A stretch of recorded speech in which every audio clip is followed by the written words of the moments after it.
Okay. Testing, testing. 1, 2, 3. Testing, testing. 1, 2, 3. Hello, everyone. This is the Mgtow Cowboy. Greetings and salutations. I come to you right at around 10 p.m. Central Time. 10 p.m. Central, 11 Standard on the 4th of September, 2021. I do apologize thoroughly. I know I was supposed to start broadcasting at approximately 9. That was the plan initially, but I ran into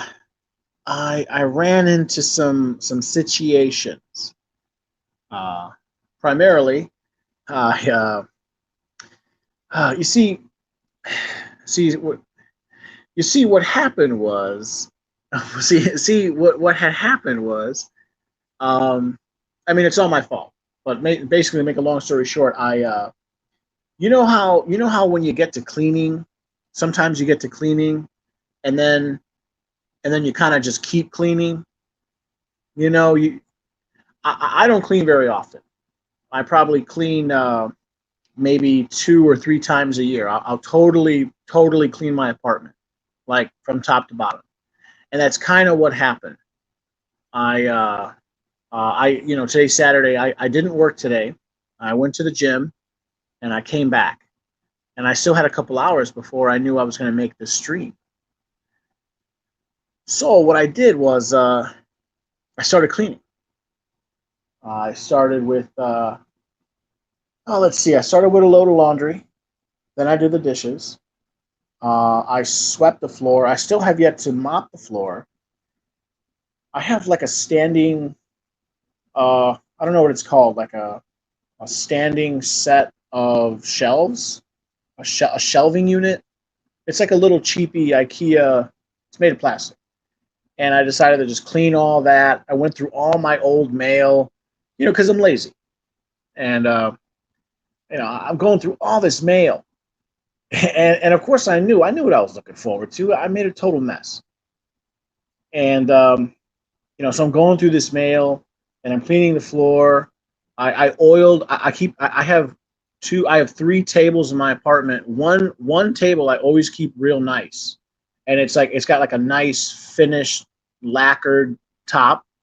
And every couple of weeks, every month, I like to dab a little baby oil on it and manually clean it, and it gives it a nice like spit shine. Literally, I'll spit on it to add a little lubrication, if you will, and I shine it all up.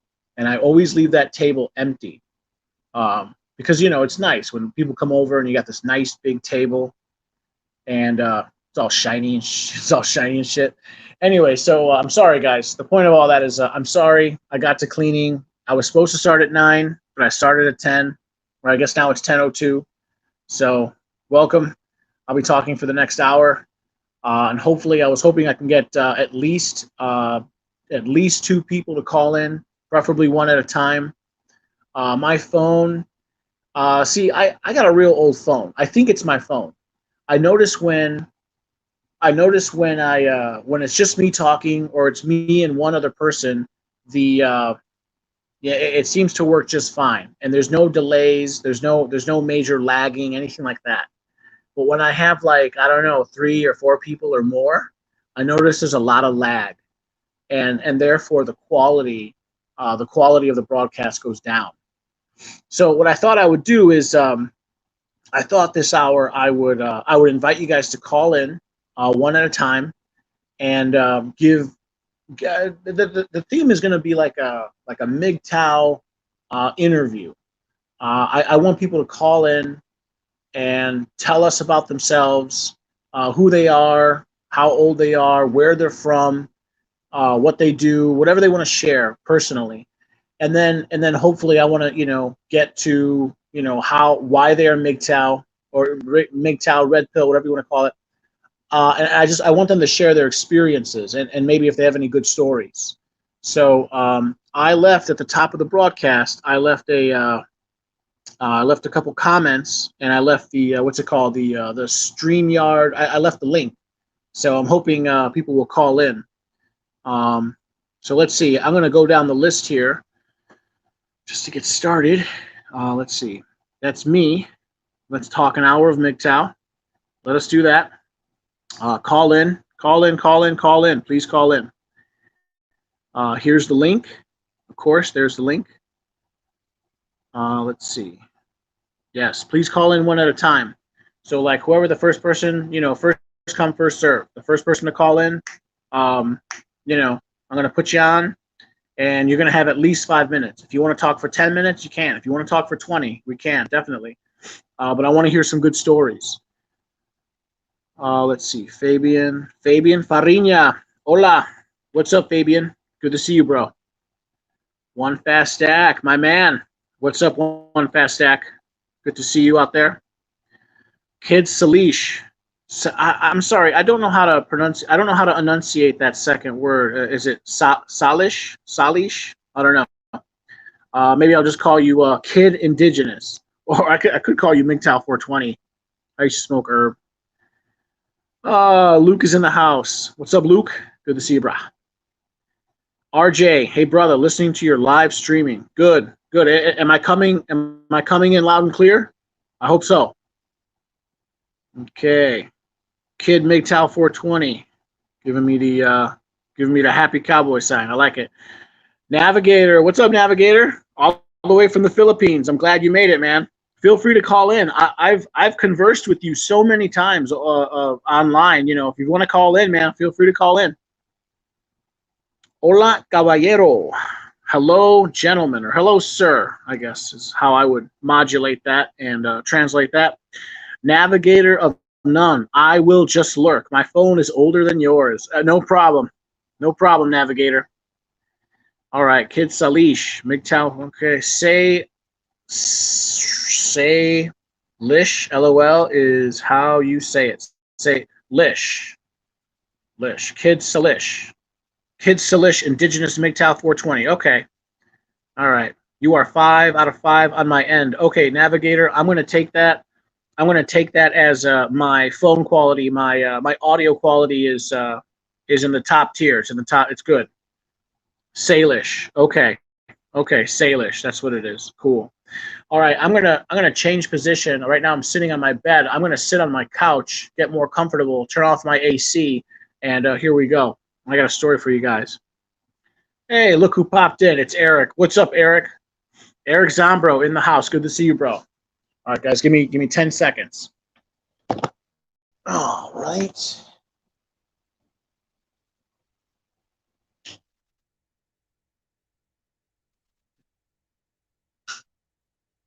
Okay. I'm back. Oh, I'm back on the attack and ready to slack. You feel me? Just kidding, of course. All right. I guess I'll start by telling you guys a story. You know what? I will reiterate the story just because I got 10 guys in here right now. So I'm sorry I'm late. I was supposed to come in at 9. I ended up coming in at 10. It's all my fault. I ended up cleaning my apartment from top to bottom. I didn't even finish cleaning, but you know how when you get to cleaning and all of a sudden you're like, whoa, why stop cleaning? I see. I'm lazy. This only happens a couple times a year, but I don't know, 3 or 4 times a year. I just like to clean. I'll get to cleaning, and then whatever. Maybe I'm feeling energetic, and I'll just start cleaning some more. And I'll clean some more. Next thing you know, I cleaned the floor. I did the dishes. I did a load of laundry. I cleaned off one of these what's it called, like a standing shelving unit. So I'm sorry, I was running late. It's my fault, guys. I apologize. But anyway, let me tell you guys a story about yesterday. Yesterday was a very nice day, very pleasant day. I ended up not working yesterday. That happens every once in a while. I wish I had a fixed schedule, but I don't necessarily. So I usually do, but really I don't. And so anyway, yesterday I had off. And like Hannibal from the A-Team says, I love it when a good plan comes together, and that's what happened. Yesterday, I ended up. I was supposed to meet up at around noon with three other guys and head out of state and go and party and a little entertainment and, as I like to say, fancy.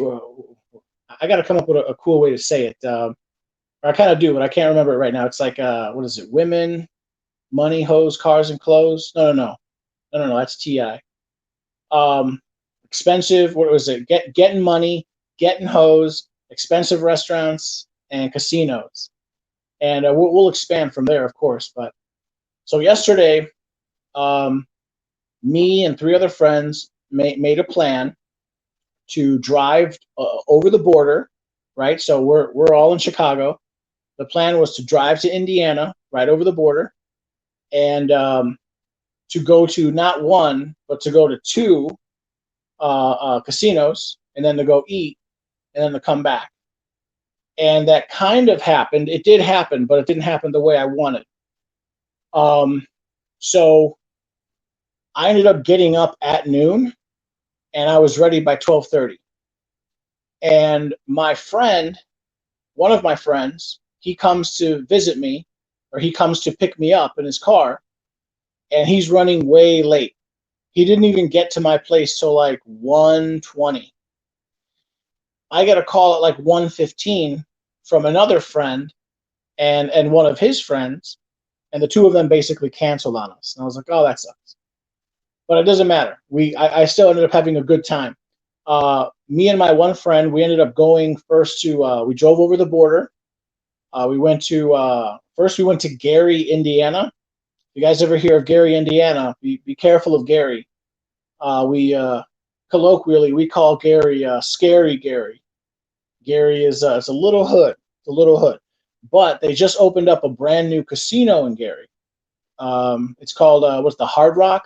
The Hard Rock Cafe Casino. It's brand new. It's like, I don't know, 2-3 months old. And so we went there.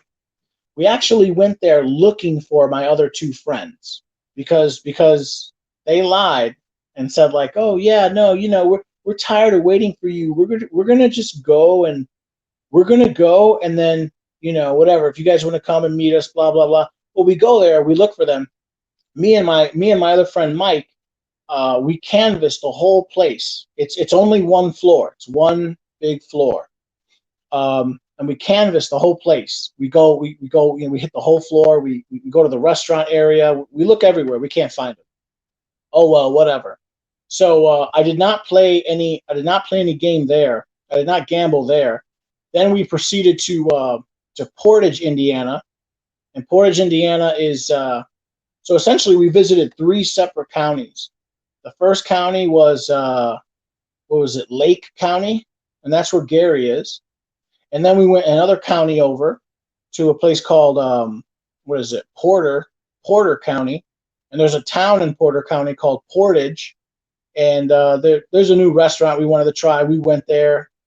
I had a salad. It was very good.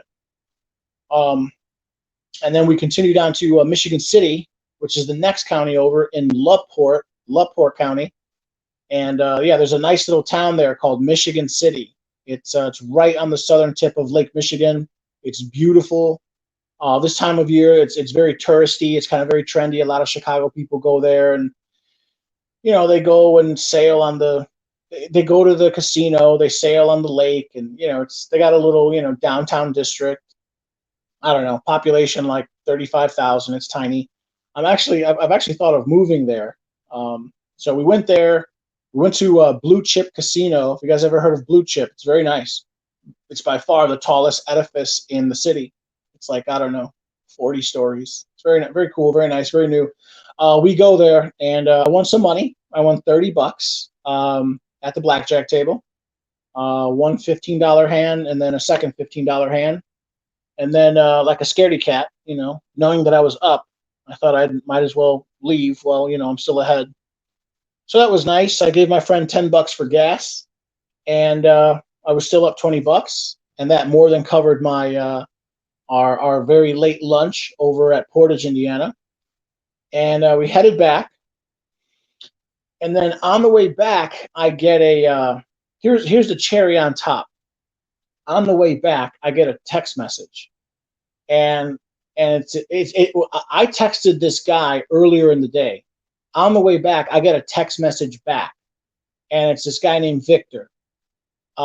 Victor is this Eastern European gentleman.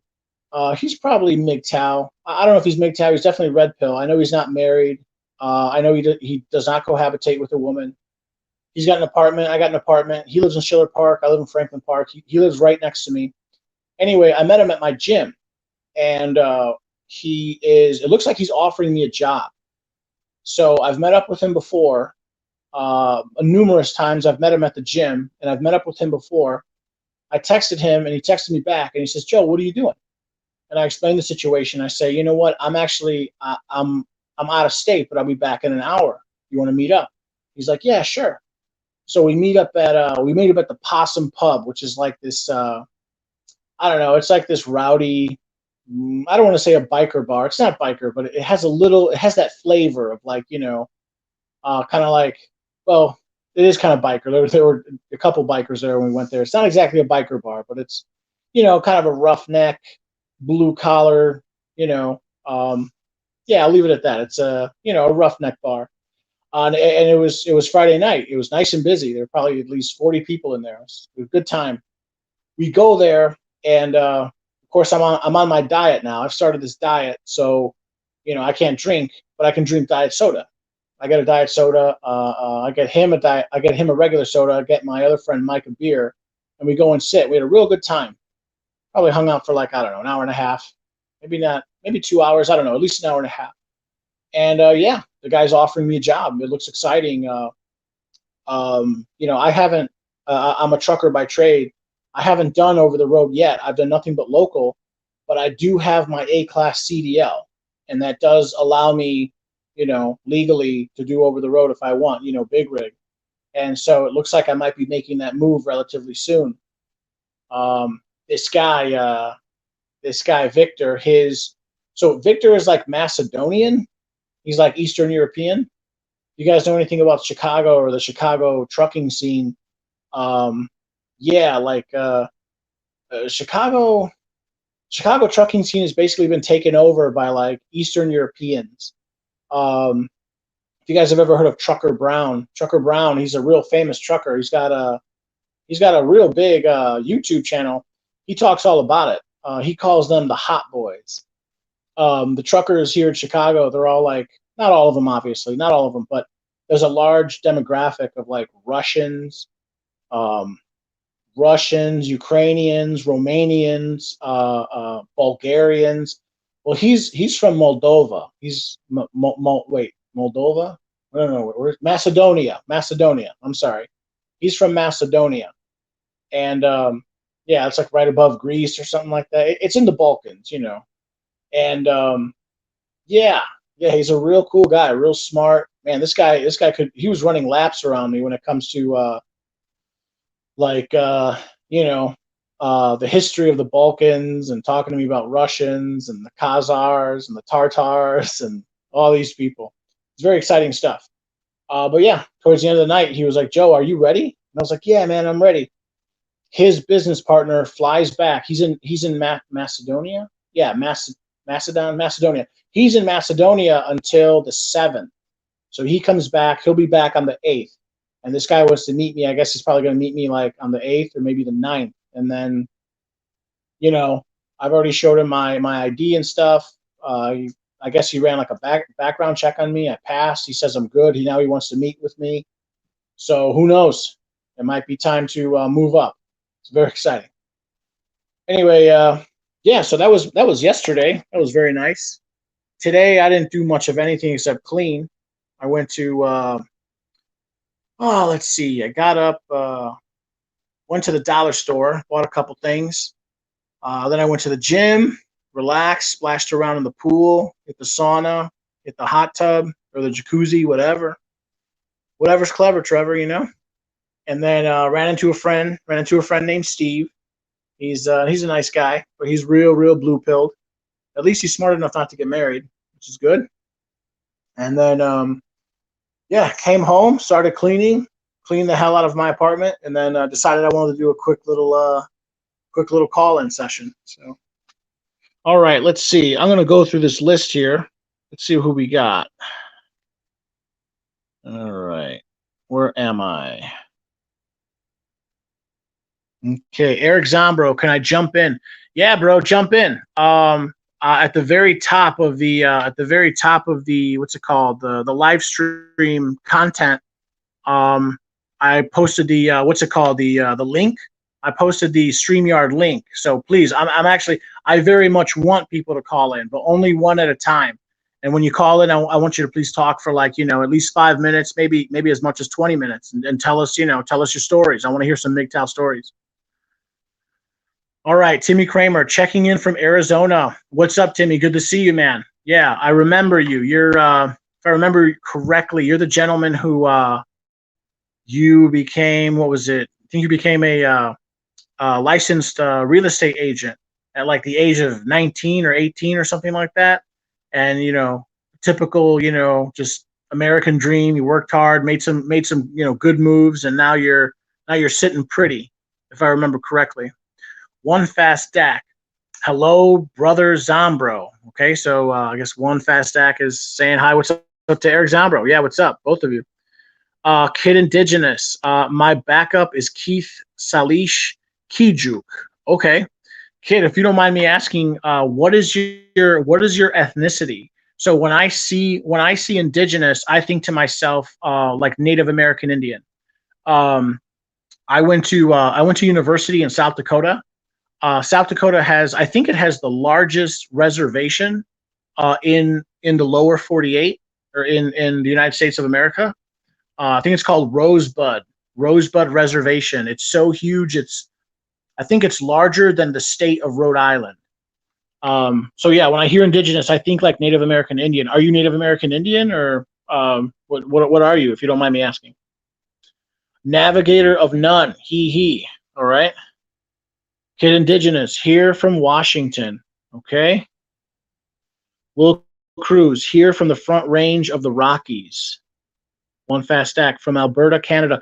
One Fast Stack. I didn't know you were from Canada. I guess I thought you were from the States. My bad.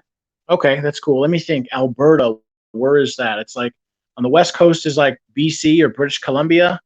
And then let's see. I know where Quebec is. I know where Quebec is. I've been to Canada 6 times, and every single one of those times I went to Montreal. Yeah, so I know where Montreal is, but let's see. Alberta.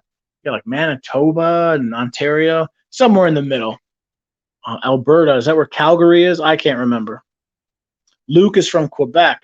Yeah, bro. Yeah, Quebec is awesome. Quebec is awesome. The women are beautiful. Beautiful women.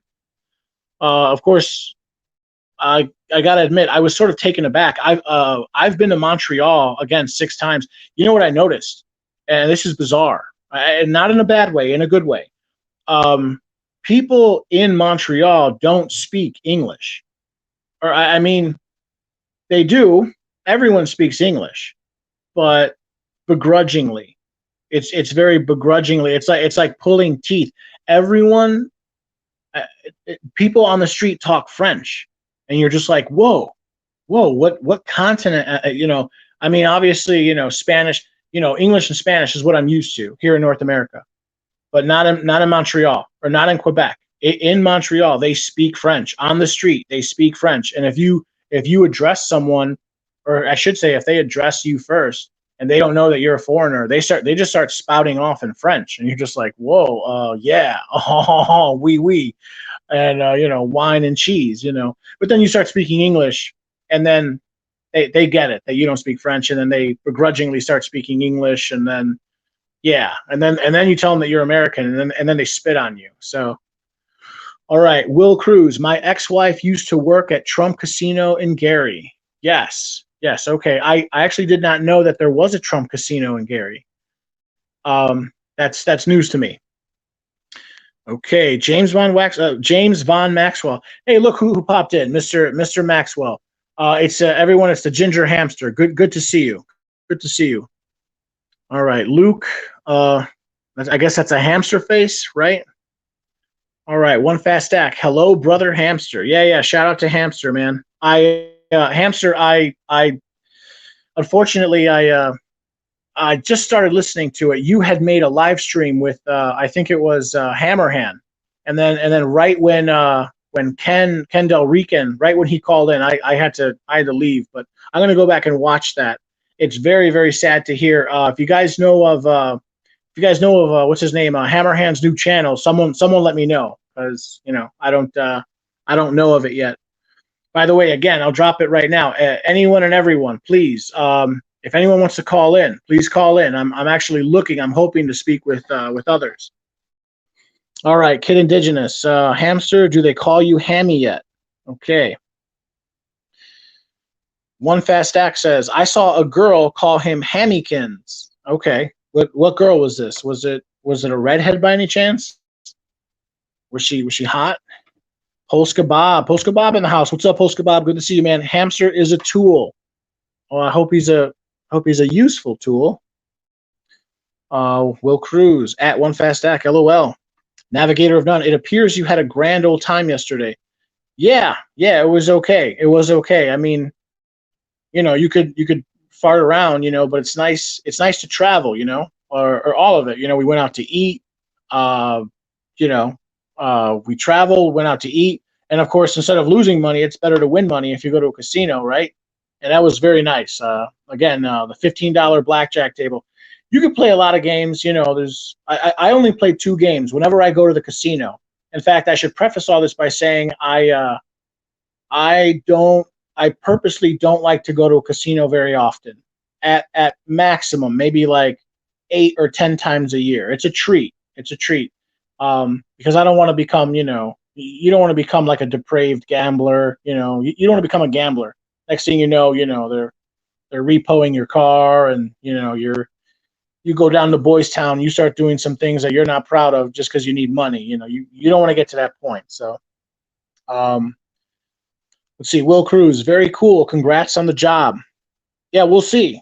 And I hear over the road it has its own dangers, but it has its own rewards. It's hard. The hours are long, but I hear the money's there. So. I love your boots. It looks very comfortable. Oh yeah, Navigator of one. Yeah, okay. So the reason why I put that picture up is again, I was going crazy. I'm sorry again. I apologize again. I was supposed to start the broadcast at 9. I ended up starting the broadcast at 10. And the reason why is I was cleaning, and one of the things I did is my boots, when I was at the dollar store, I knew I needed to like change the cords on my boots, what's it called, the shoestrings on my boots. So I bought some new shoestrings, and but only one of them really needed changing. And then after I changed the one, I put one next to the other, and I said to myself, Joe, I can't do this, or I can't leave it like this. This looks half-assed. When you have 2 boots and one looks all nice and new and shiny, and the other one looks like shit.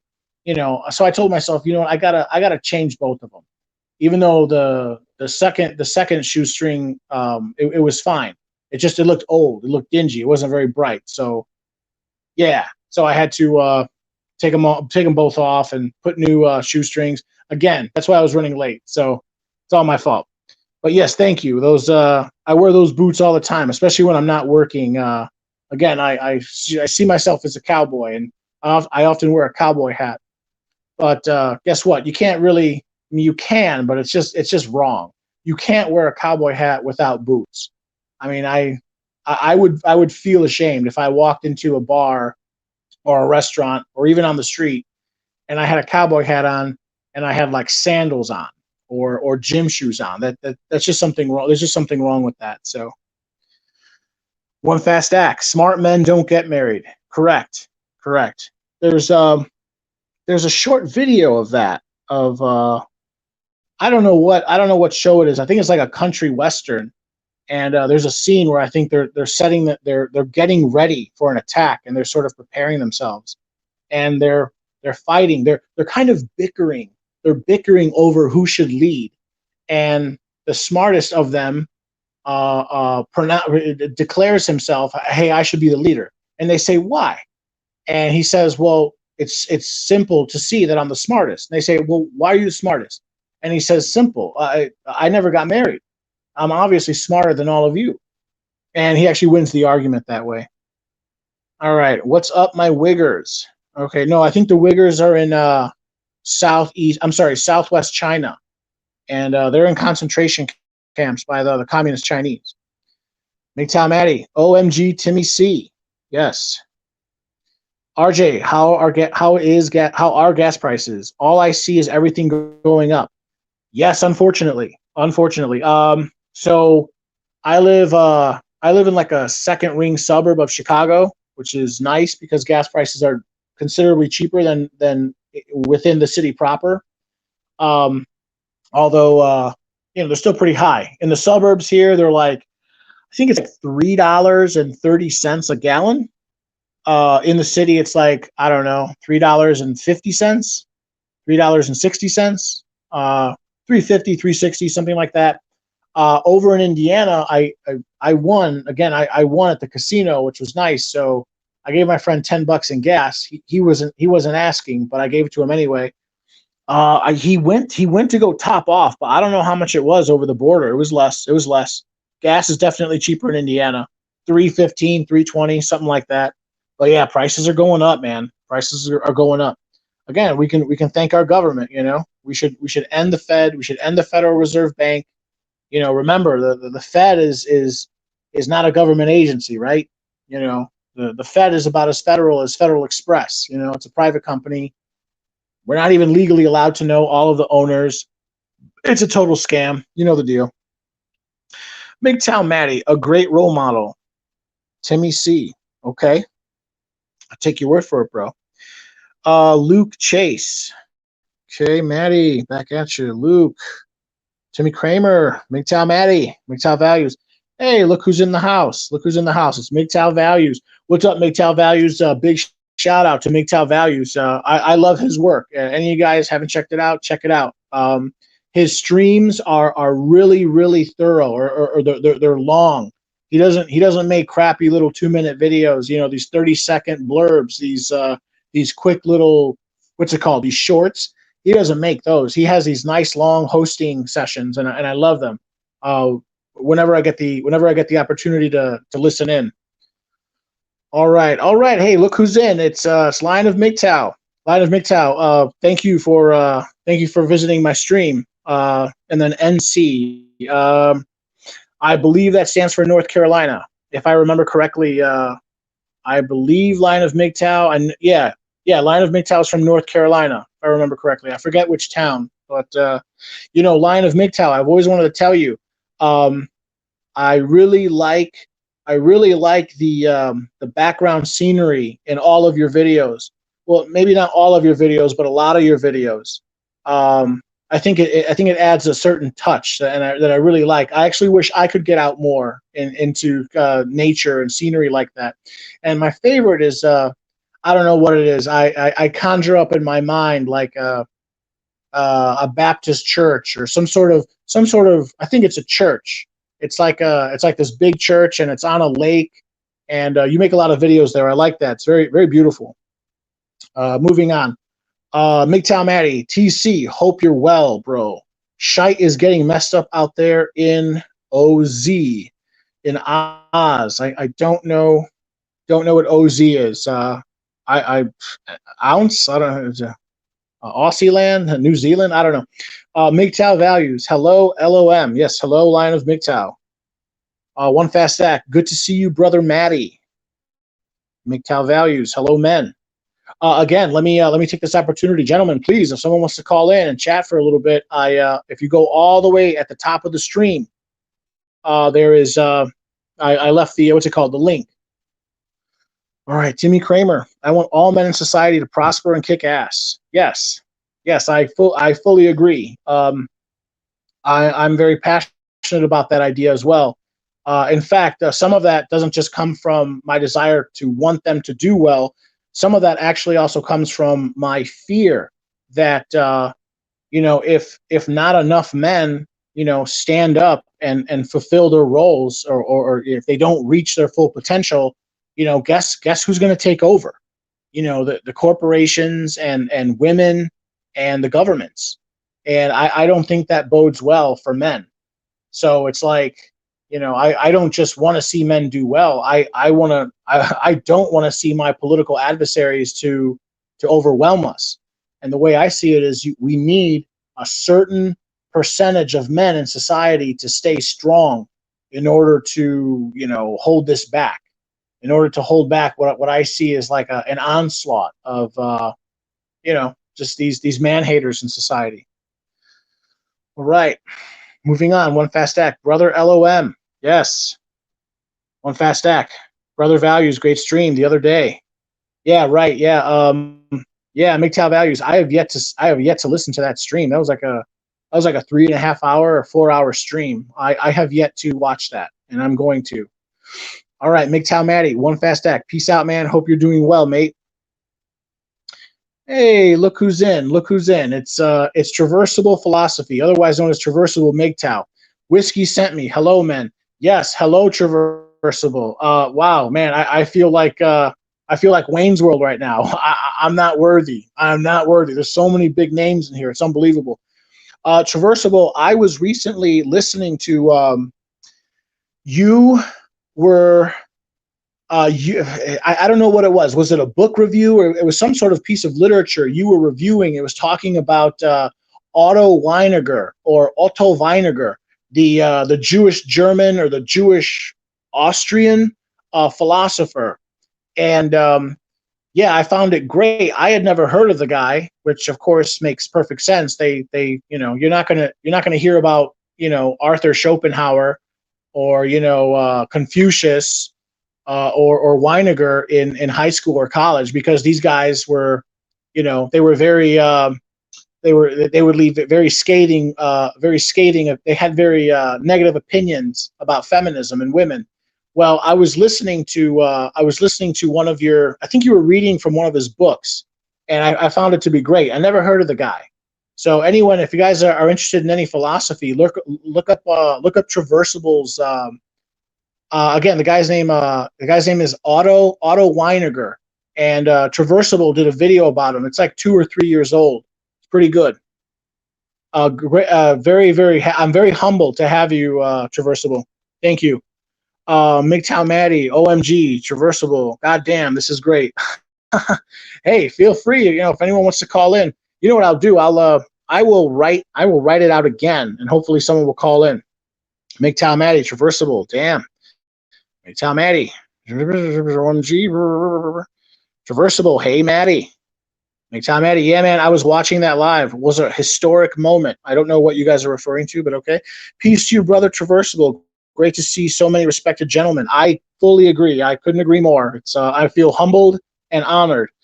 Jim McIntosh. Holy crap. Howdy, everyone. Hey, what's up, Mr. McIntosh? I've seen you. I've seen you lurking around. I'm sorry, I don't know who you are, though, Mr. McIntosh. Yeah. Whiskey's Path. Whiskey, what's up, man? What's up, Whiskey? Hey, you know what? Now that I have both Whiskey and Traversable in the same live stream, you know what? I want to settle something right now. I was talking with Whiskey in a previous stream, and Whiskey was telling me that Traversable had some sort of underhanded dealings with with a previous love interest and his brother. Was that true, Traversable? Can you clear that up?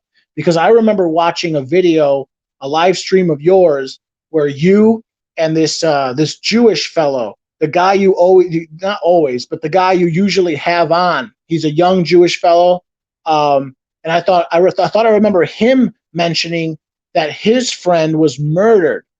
His friend was murdered because I don't know, something about like he had some big money. He had some big money insurance. He had some life insurance plan out on him. Someone found out, one of his so-called friends, and someone rubbed him out. I'm sorry, I don't know. I thought, but then I think Whiskey was saying something like you had an ex-girlfriend or you had an ex-wife who tried to rub you out, or maybe tried to poison you or something. Is that true? If you can clarify that up, I'd be very interested to know, just out of curiosity. All right, Whiskey. Whiskey says, hello, fellas. Navigator of none. Navigator of none. Howdy, Jim. One fast stack. Hello, Path. Jim McIntosh. My uncle drove OTR with Covenant, with a partner. Yeah. So it looks like I'm going to be doing OTR very soon. It looks like it's hard. It looks like the hours are long, but it also looks like I'll be making close to double what I'm making now. At least, and maybe not right away, but let's say within a year, definitely within a year and a half. So I just have to like cut my teeth and do OTR, make the jump, and then whatever. Once you have like a full year of like verifiable over the road experience, you can demand more and people will pay. All right, moving on. Mgtow Maddie, Mr. Whiskey, hope you're well. Mgtow Values writes, Whiskey's Path, you're here. You're everywhere. Okay. Lion of Mgtow states, I drive local. Okay, I didn't know that. Lion of Mgtow, do you have any endorsements? I'm assuming this, they say not to assume. They say assuming makes an ass out of you and me. I'm assuming you do not drive people. So I'm assuming you don't have your what's that called? What's that endorsement? Your people endorsement? Do you have any other endorsements? Triples, doubles, hazmat maybe? I don't know. Let us know if you feel like sharing. Whiskey's Path, howdy, one fast act. Eric Zombro, howdy back again. Whiskey's Path, hey Maddie. McIntosh writes, howdy, navigator or none. I think he means navigator of none. One fast act, brother Zombro. Eric Zombro in the house. Eric Zombro, the Okie from Muskogee. Cowboy, are you taking call-ins? Yes, I am. Go to the very, very top, and there should be a link. You know what? Right now, I will create the link again. Hey, look who's here. Shinobi, what's up, Shinobi? Shout out to Shinobi. Shinobi Wan from New Zealand. I can't remember. I think he's from the North Island. Give me 1 second, boys. I'm going to write it out again, and hopefully I get someone to call in.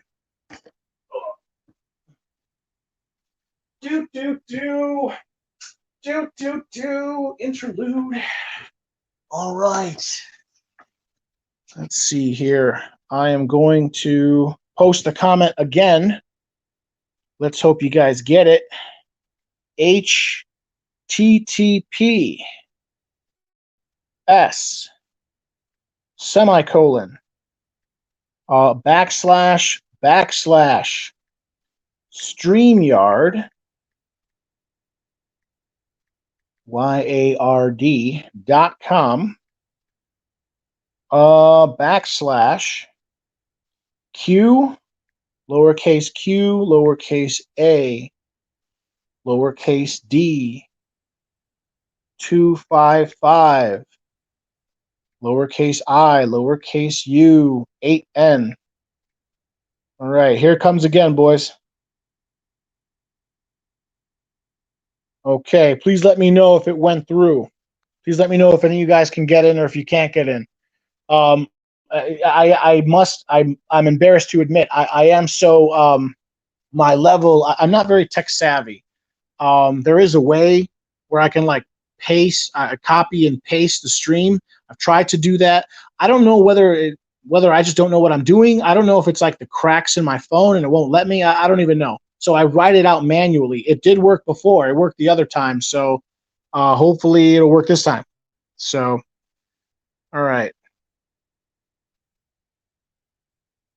Well, it looks like we got someone. Yes, good. Finally, let's get it. Let's go. Eric Zombro. Oh no, Eric Zombro, you dropped, bro. All right. Well, Eric Zombro was he was on the case right there. Let's see. Women are getting married. Women are staying married. Okay. Continuing on. Mgtow Maddie. Boot polish. Oh, no. Wait. Someone's calling in. All right. Let's see who it is. Eric Zombro again.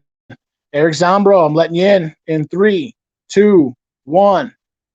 Eric Zombro, everyone. Eric Zombro, you're live. Zombro, I'm letting you in 3, 2. Hey, Cowboy, how are you? Good to see you, man. I'm good. I'm good. Thanks for calling in. Oh, no, no problem. Thank you for having me. Appreciate it. It seems like Appreciate it. there's a little bit of an echo. Do you hear that echo? Yeah, I got it.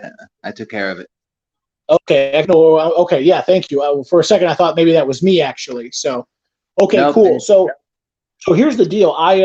Again, I apologize. My phone is so crappy. I don't know what it is. I surmise that it's my phone, but I don't know. I was talking to someone who's more tech savvy than I, and he was saying like it could be my phone. It can't handle such a large bit rate. So I don't want to allow 5 or 6 people on the stream at once. I only want to allow one person at a time. Can Yeah, you possibly? I'm I'll be sorry. quick, man. I'll be quick. I promise. I'll It's get not, off. it's not about being quick. It's just about like I just can't allow until I figure out a way to do it. I'm so concerned with keeping the quality high. I noticed when I had like 4 or 5 people on the stream, it was very laggy. It's just that the quality was so piss poor that I prefer to just have one person. So I was hoping if you feel like sharing, and of course, these are all personal questions and stuff. You don't have to share anything you don't feel comfortable with. We have a relatively large or sizable crowd right now. Can you tell everyone, introduce yourself? Who are you? Where are you from? What did you do? How? And then if you can segue that, maybe you could share a Mgtow moment with us. I know a little bit about your personal history because I've spoken to you, but I don't think everyone in the audience knows. Can you please introduce yourself and just kind of just share at least one quick story, one quick anecdote, how you came to Mgtow?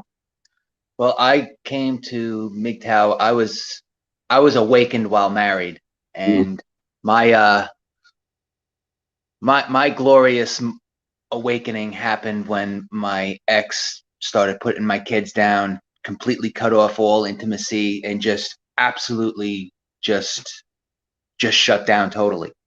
And you know, Was this in the beginning? Was this in the middle? Was this in the end? When in did the sex start falling off? Right after the marriage? After 10 years? uh 15 15 years. I was married 21 and a half years, and I was like, I look back on my former self, my blue pill simp coma, and it just frustrates the hell out of me.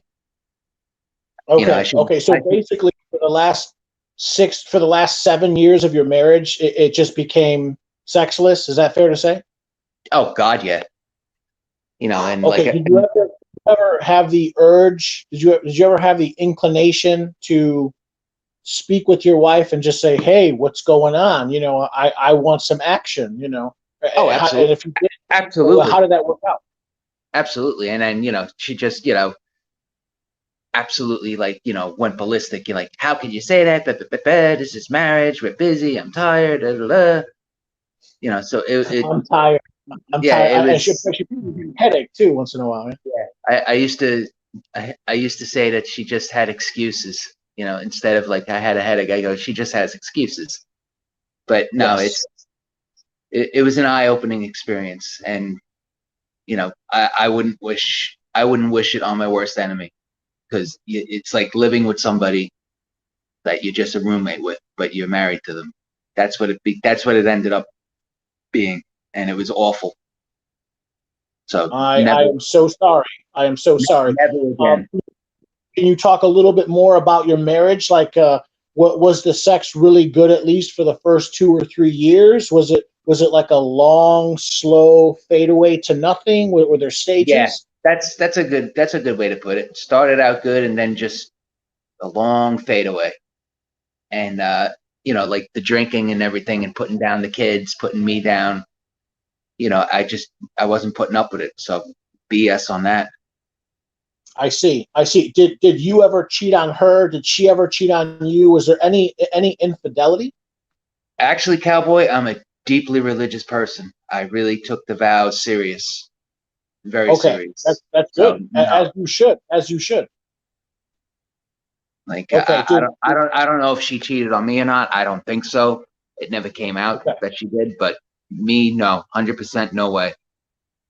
Good. Good. Yeah, that's good. I mean, I guess I'm the same way. The only, I shouldn't say the only, but the biggest long term relationship I ever had was almost 3 years, and this was in college. There were pretty young women everywhere, and I know for a fact there were multiple occasions where I could have stepped out on my relationship, but I didn't. I didn't, and I know that she didn't either. She was also a really good girl.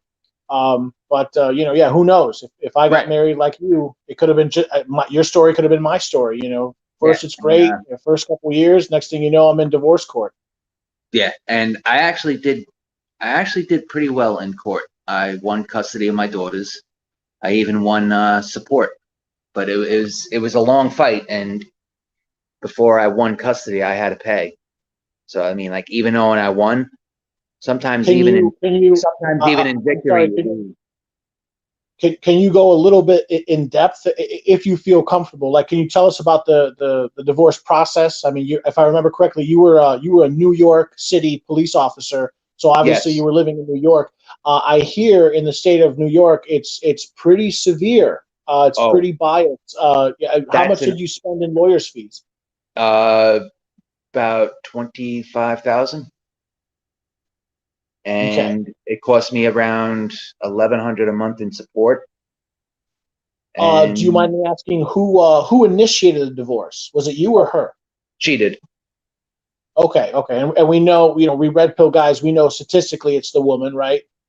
Yes. Okay, well that makes sense. And what do you mind me asking again? Remember, these are all personal questions. You don't have to answer any of them. Um, uh, what what was her reason? What was her stated reason as to wanting? Not that it matters. We have no fault divorce, of course, but like what was her stated reason? Uh, Irreconcilable differences. yes. Irreconcilable. Right, Irreconcilable right. difference. What a scam! What a just what a blanket, you know, get out of jail free card statement. I guess like is that I don't know. Okay, Yeah, no, that's and an then accurate statement. I'm sorry. Go ahead. No, that's accurate. It's just a dull blanket statement that they use for everything. Okay, okay, and then can you talk to us? Can you mention specifically what was the duration from the moment?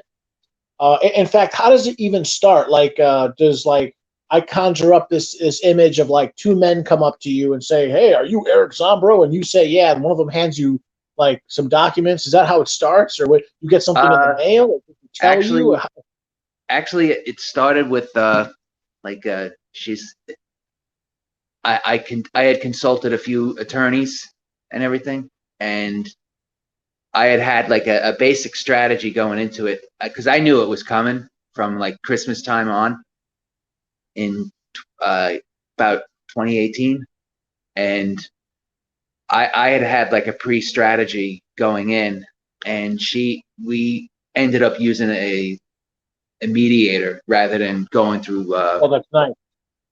Yeah, we ended up using a mediator, but we had started off with lawyers and court and stuff, and Yeah, to get it done faster, her lawyer and my lawyer suggested going to a mediator. So we ended up and decided on that. that's great. I hear typically the mediator, if both parties agree, it typically saves a lot of money and it saves time. Yeah, it did. The mediator only the lawyers and mediator only cost about 6,000, but the big court fight was for custody of my kids. That came up after, but the divorce that was about 6,500 to 6,000 to 6,500, and it Wow. went. Okay, so you got off pretty easy on that one. I know my On father; he that one. spent tens of thousands of dollars in court on the divorce. Yeah, court is always more expensive, but it, the the lawyers were actually pretty decent until the custody fight. Then it got nasty, real nasty. Okay. Did you go with like some fly by night lawyer firm, or No, did you go no, with like Dewey Cheatham and Howe? no. I went with a guy was cutthroat, man, my lawyer, and Good, she ended up good. getting not the greatest attorney.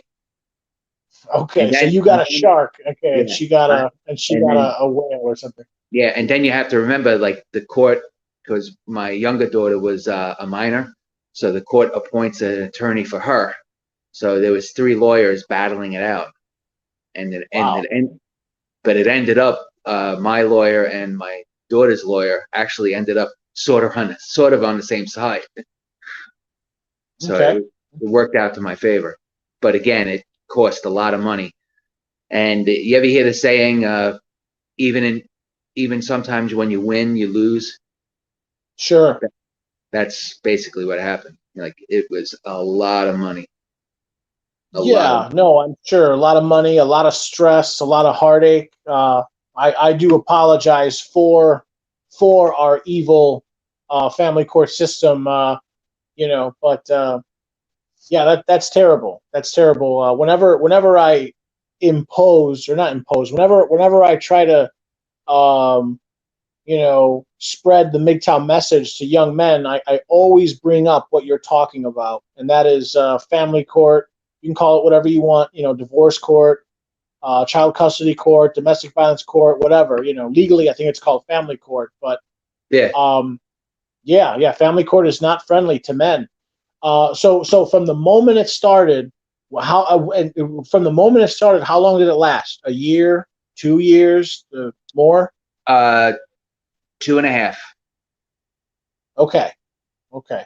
And how many times would you say you had to physically show up at a courthouse, or did your lawyer just take care of everything? Uh, I had to show up twice, and then COVID happened, and then everything was done between the lawyers, teleprompter, and then my lawyer would just like he would text me like questions and shit. But like Okay. it boiled down to she started making like some serious allegations, and thank God I lived. No. Yes, thank God I No. lived. Okay. These are very, very personal questions. You don't have to answer any of them. What was she accusing you of? She didn't pull out the silver bullet, did she? No, thank God. But she she accused me of not having like a driver's license. She accused me of not having a car. She accused me of not having like a room for my children. And like That's so weak. like it That's was so weak. still minor stuff compared to what she could have done, but like Of course. it was just all a lie. And when I sent like picture, I texted my lawyer and he showed the judge, and the judge was like, "What the hell's wrong with this woman?" And Okay. it was good because I had a. He said that the judge I had was actually a pretty uh, hardcore female judge that put up with none of that feminist garbage. So it Oh, was good for you. Oh man, you got lucky, dude. I Good got for lucky. you. And like Good for you. Good for you. you and I talked about this before. I won custody, but I fall into that 16% that win. But then I fall into the 3% that win custody and get to take their kids out of state. So I really hit the lottery. Right. Now, see that, maybe if you could touch on that for a second. You've mentioned that before, the 3% that are allowed to take their children out of state. Can you elaborate on that? I mean, what does that mean? Like, if you win custody, shouldn't you just be able to take them out of state Well, anyway? They're your sometimes kids. you can win custody and have to establish a residence in that state. But I was able to win custody, full custody, and have her relocate. And that's, as he put it, my attorney, he goes, you did something really unheard of in New York. He goes, it's just, I really did well. Really did well. Okay. Well, remember, I mean, you did well, but remember, you paid for it. Obviously, you paid your dues. These lawyers are not free. God, no. That's Okay. for sure. How much were these lawyers charging an hour? $60, $160. What are we looking at? Mine was 240. Sure. Okay. Yeah. No, I have no idea. I speak from total ignorance. Okay. And then what? You retired. What is it in 2019 or something? And you moved from the great state of New York to Oklahoma. Is that Oklahoma. right? Yeah, I love it here, man. Should have did it Can you sooner. talk about that for all the boys? What is it like living in the South? Is it nice? I'm sure the weather's great. I love the weather. Here in Oklahoma, you do get all 4 seasons. So like you get a nice winter, you get good spring, good fall, but you get one hell of a hot summer, man. Holy Jesus, very Sure. hot. What are some of the temperatures? You guys ever get over 100, or is it just 80s and 90s? Uh, it was 111 here the other day with the heat index. So it's like it's decent. It's decently hot here. Sure. Make sure you, what's that called? Freon? I can't remember. Make sure you get a good shot of Freon in your car. Oh hell Sounds like you yeah. need it. You need AC down here for sure. Okay. But Yeah, I'm considering moving eventually. When I say eventually, let's say in less than a year. I guess I'm technically ready now if I really want, but I'm just trying to figure out. I'm trying to figure out a good place to move. Would you recommend Oklahoma? Look, as a Mgtow, and custodying my kids, and looking for a good, affordable, low cost of living.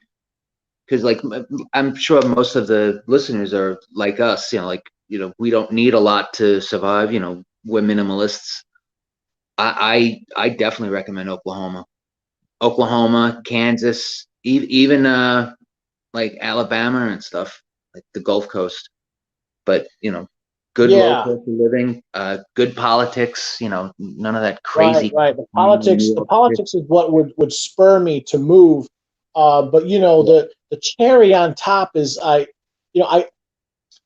okay, for example, when I went to university in South Dakota. South Dakota is arguably one of the most conservative states in the union. yeah. Um, for Oklahoma example, too. yeah, oh, I imagine, yeah, right. If you just right down the middle, Yeah, North Dakota, South Dakota, Nebraska. What's just south of Nebraska? Arkansas. I can't. Or south no. of Arkansas is Oklahoma, Texas. You have Kansas is next, then Oklahoma, Texas, then Arkansas and Missouri on the right. Right, right, right. Okay.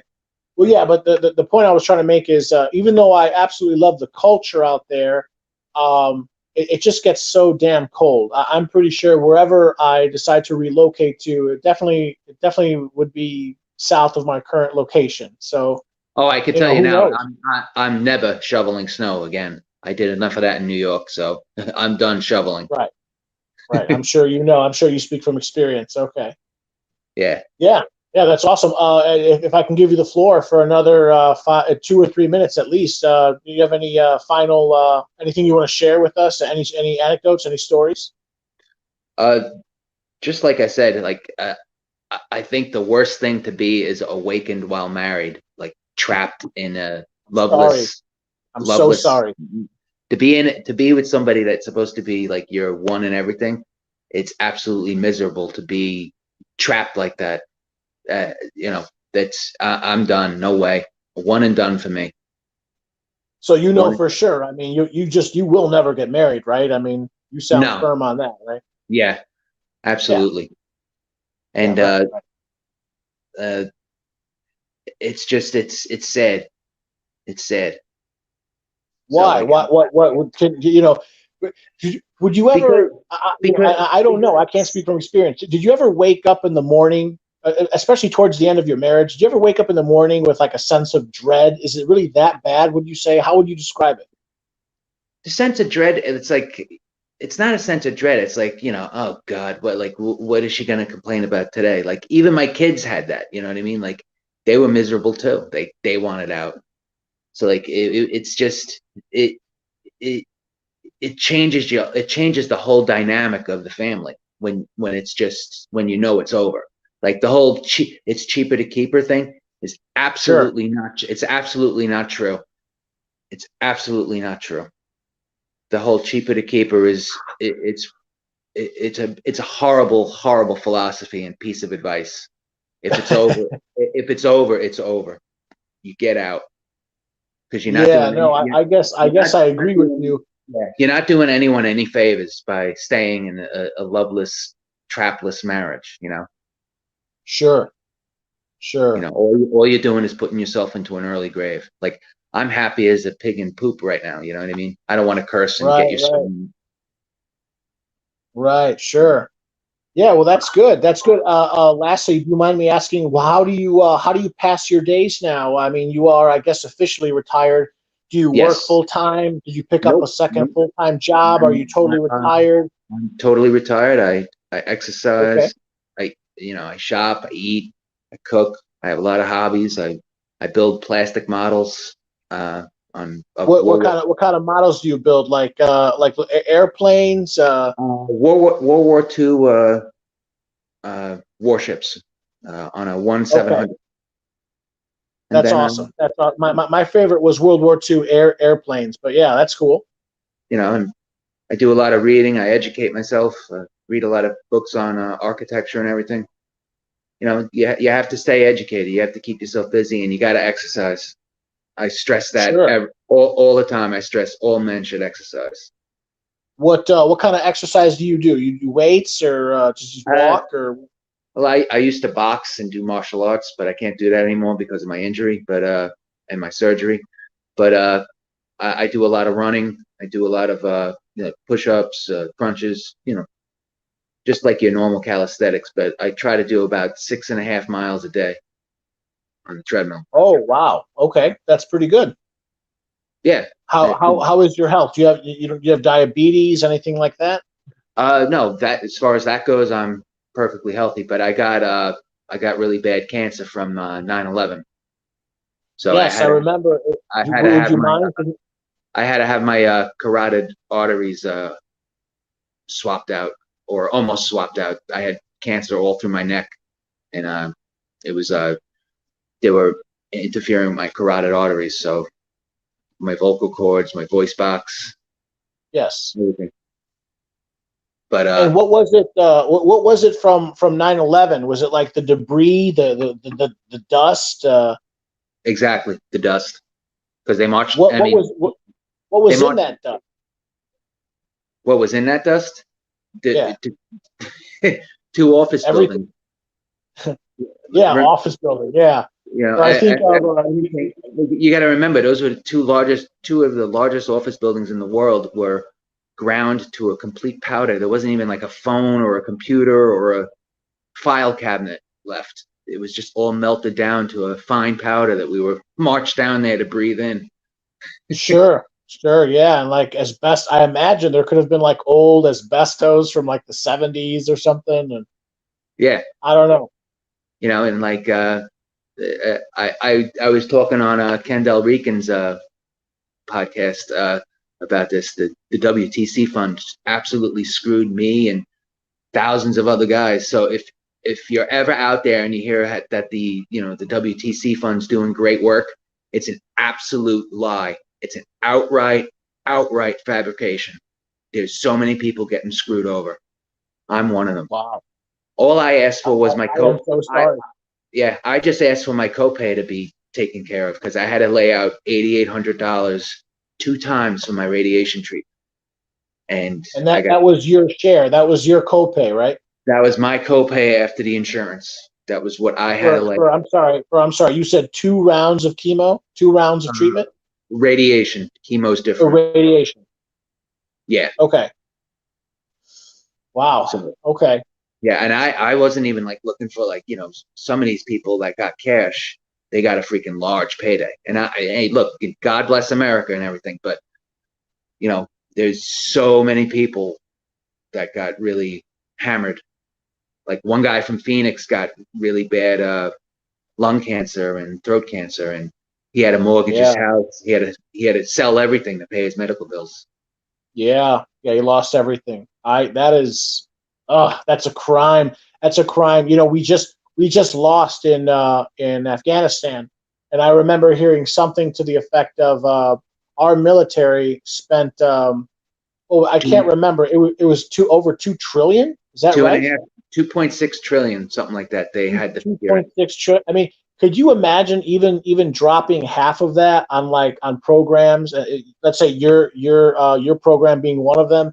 Can you imagine dropping even just a percentage of that on building up here in the States?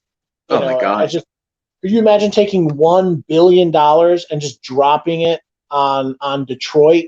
Shovel ready jobs, anything and everything, rebuilding roads. I don't know. It kills me. It kills me Yeah, when I hear stories like that. absolutely. Absolutely. Put that toward the just put that toward just getting the homeless vets off the streets. Sure, sure. Let's see. There was something else I wanted to ask you, but now I can't recall. I can't recall. I'm sorry. All right. All right. Do you have any finishing thoughts? No, man, I just wanted to, like I said, I just wanted to jump in, say, you're doing great content, man. I love, keep it up. Your channel's growing, and I wish you the best. Oh, well, again, thank you. I appreciate that. I consider my channel a very boutique channel. It's very small. I don't even have 1,000 guys, but yeah, I mean, You're yeah, getting you there, know, when man. I first started this, I had like 30 subscribers, and Right. it is exciting to watch it grow. Yeah. And to all the guys in the chat, God bless and stay safe and have a great weekend.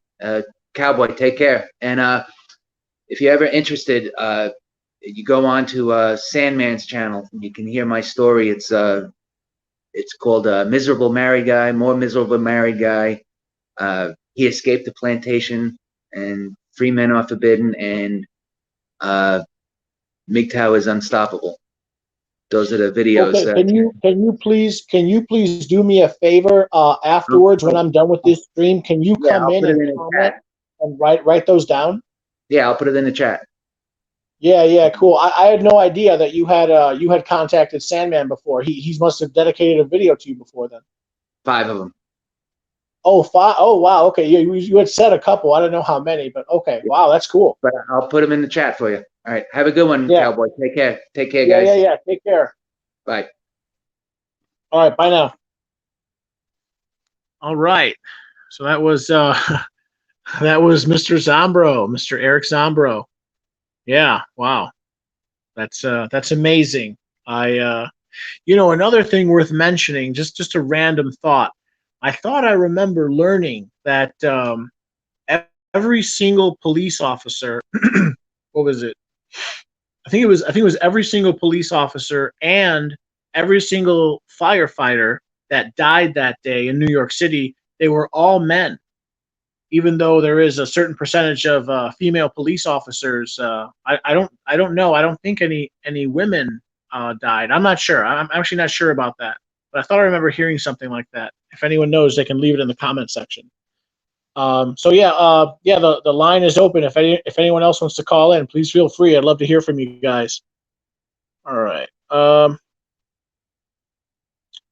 Mgtow Maddie, Boot Polish, Eric Zombro, Shinobi Wan, my roosters are fighting. The dog is confused.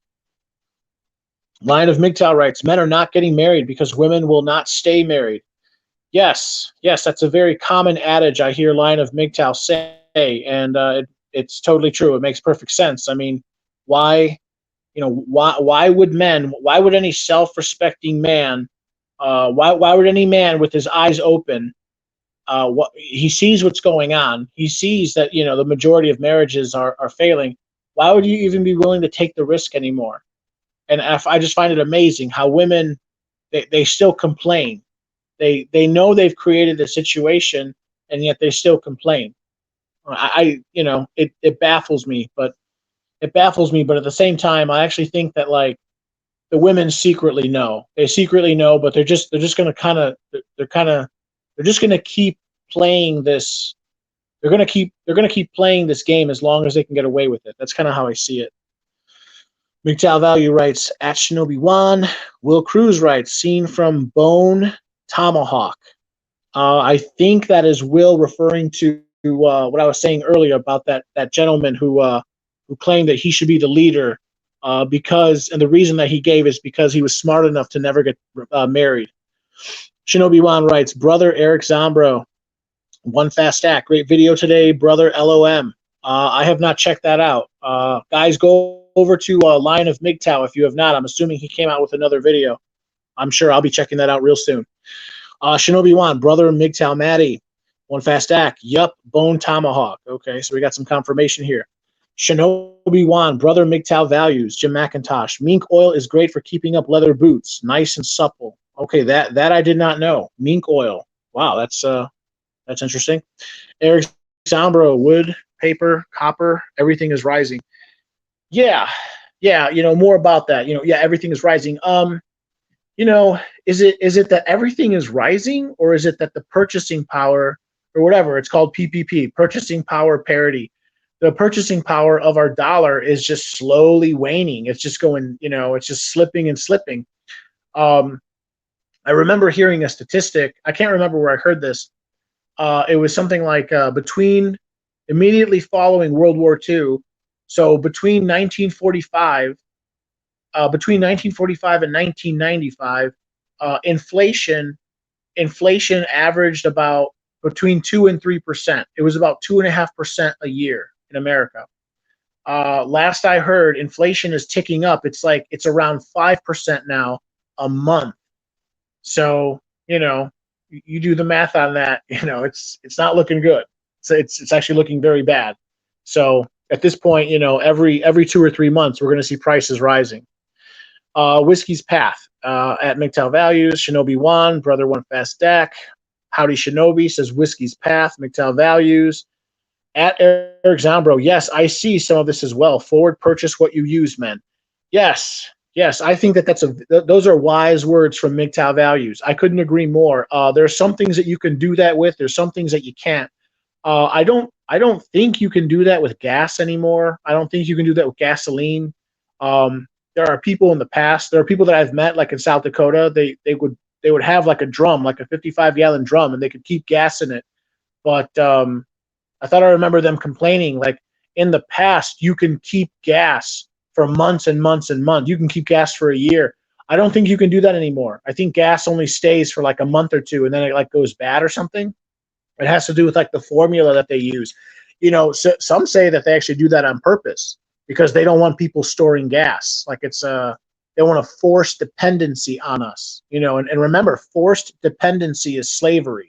And Mgtow, we are men who are inherently against slavery. So, we have that mindset, the prepper mindset, So, but yeah, there are some things that you can definitely forward purchase, as Mgtow Value says. For example, food. Food would probably be the biggest one. If you want to spend an extra $200 on canned foods this month, might be a smart move because it's going to be like $250 worth, 10 week, 6 months from now. So I agree with that statement. Brother Shinobi, Brother Whiskey Path, is that a Kiwi avatar? Okay. Mgtow Maddie, be careful, man. The mice here were chewing my boots and leather gear and cars, tractors. They like the taste of the oil. You know what, Mgtow Maddie, that's really interesting that you bring that up. This was some months ago. This was already 5 months ago, maybe 6. Yeah, maybe 6 months ago. Yeah, it was definitely cold out. I started having some problems with my car, particularly some like flickering on my dashboard. I ended up taking it to the mechanic, and the mechanic had to do some work. I get it back, and he says, "Joe, you're not going to believe it. Some of your wiring had been chewed up." And I was like, "What? Are you serious?" He's like, "Yeah, like some mice or maybe some rats actually were." So he's assuming they were rats. Who knows? Maybe they were squirrels. I'm assuming they were rats. He was assuming that they were rats.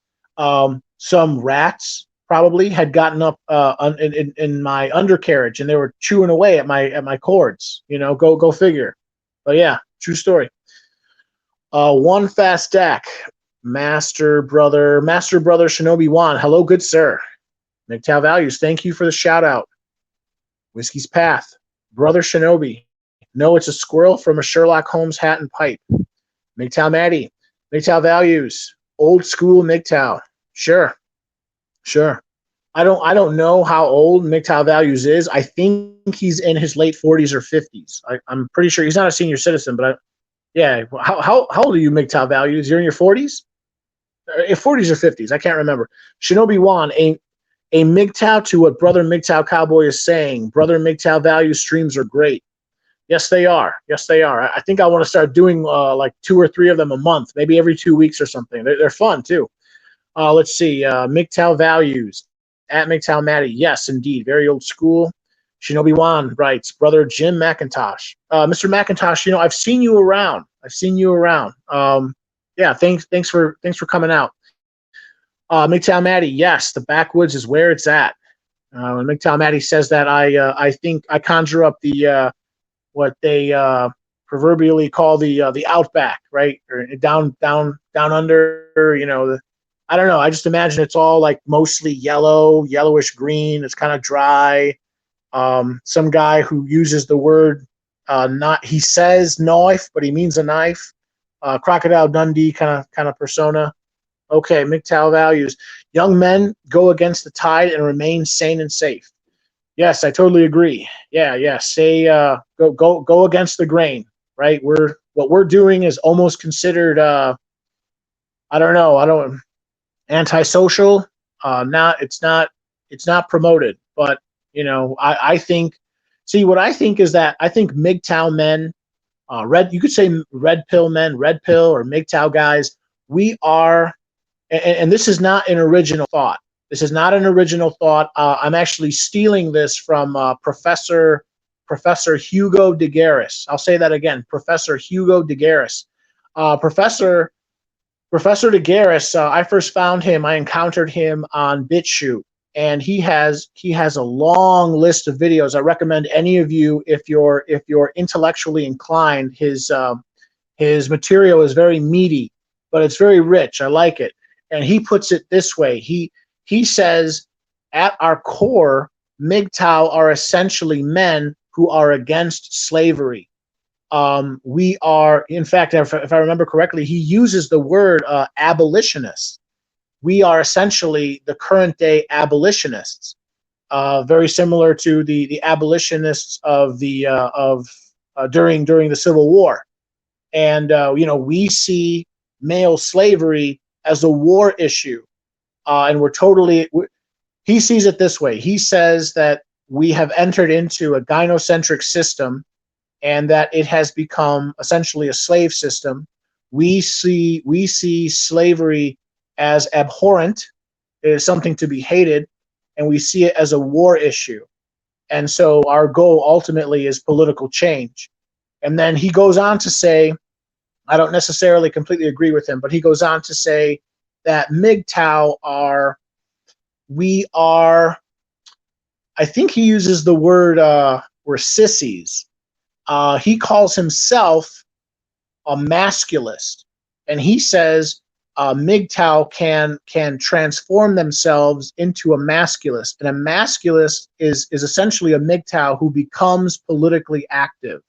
So he has his own theories, but his work is great. Check him out, Professor Hugo de Garis.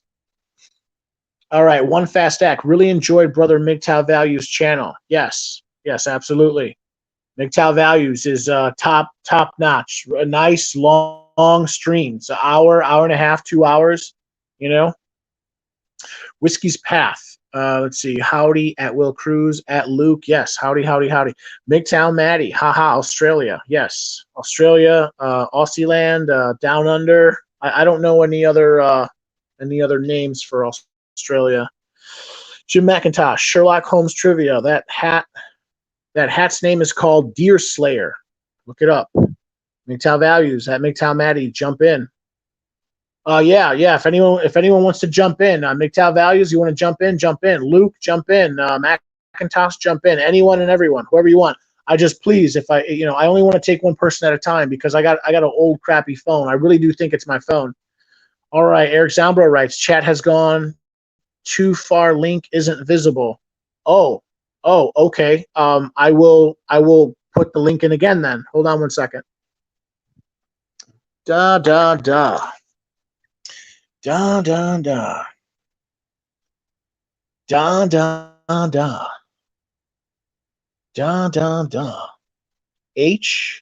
HTTP :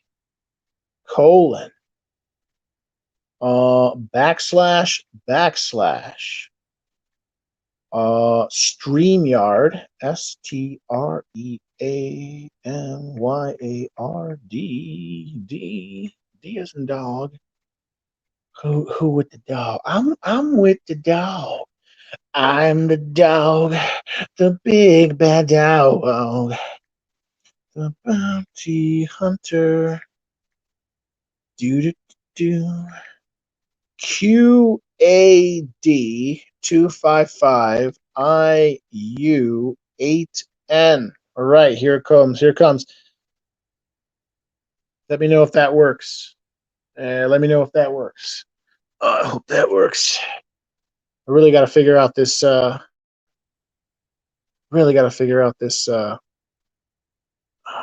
This technology stuff. See, it's technology done hard. All right, where was I? Whiskey's Path. Oh wow, I lost where I'm at. Wow, this has become quite the stream. There's hundreds of comments now. I've actually lost myself. Oh, that's too bad. All right. Uh, oh my God, I've lost myself. Okay, then I'm probably just going to jump in somewhere. I'm sorry. I'm sorry for any of you guys that I missed your comment. I'm so sorry. I'm just going to jump in somewhere really soon. Oh no, okay, I found myself. Okay, Whiskey's Path. Cool. Thanks, Jim. Mgtow Maddie, sweet Jesus. Mgtow values. I might start ranting again. Mgtow Maddie, man, if you want to call and rant again, man, I really liked what you had to say. And I'm not. There's no pressure. Absolutely no pressure. But Mgtow Maddie, if you want to start up a channel again, I would highly recommend that. I literally watched every single one of your videos. I do remember that some of your videos were very somber. That's a nice way of saying like I did see a lot of sorrow. I don't want to say depression, but maybe like melancholy come through.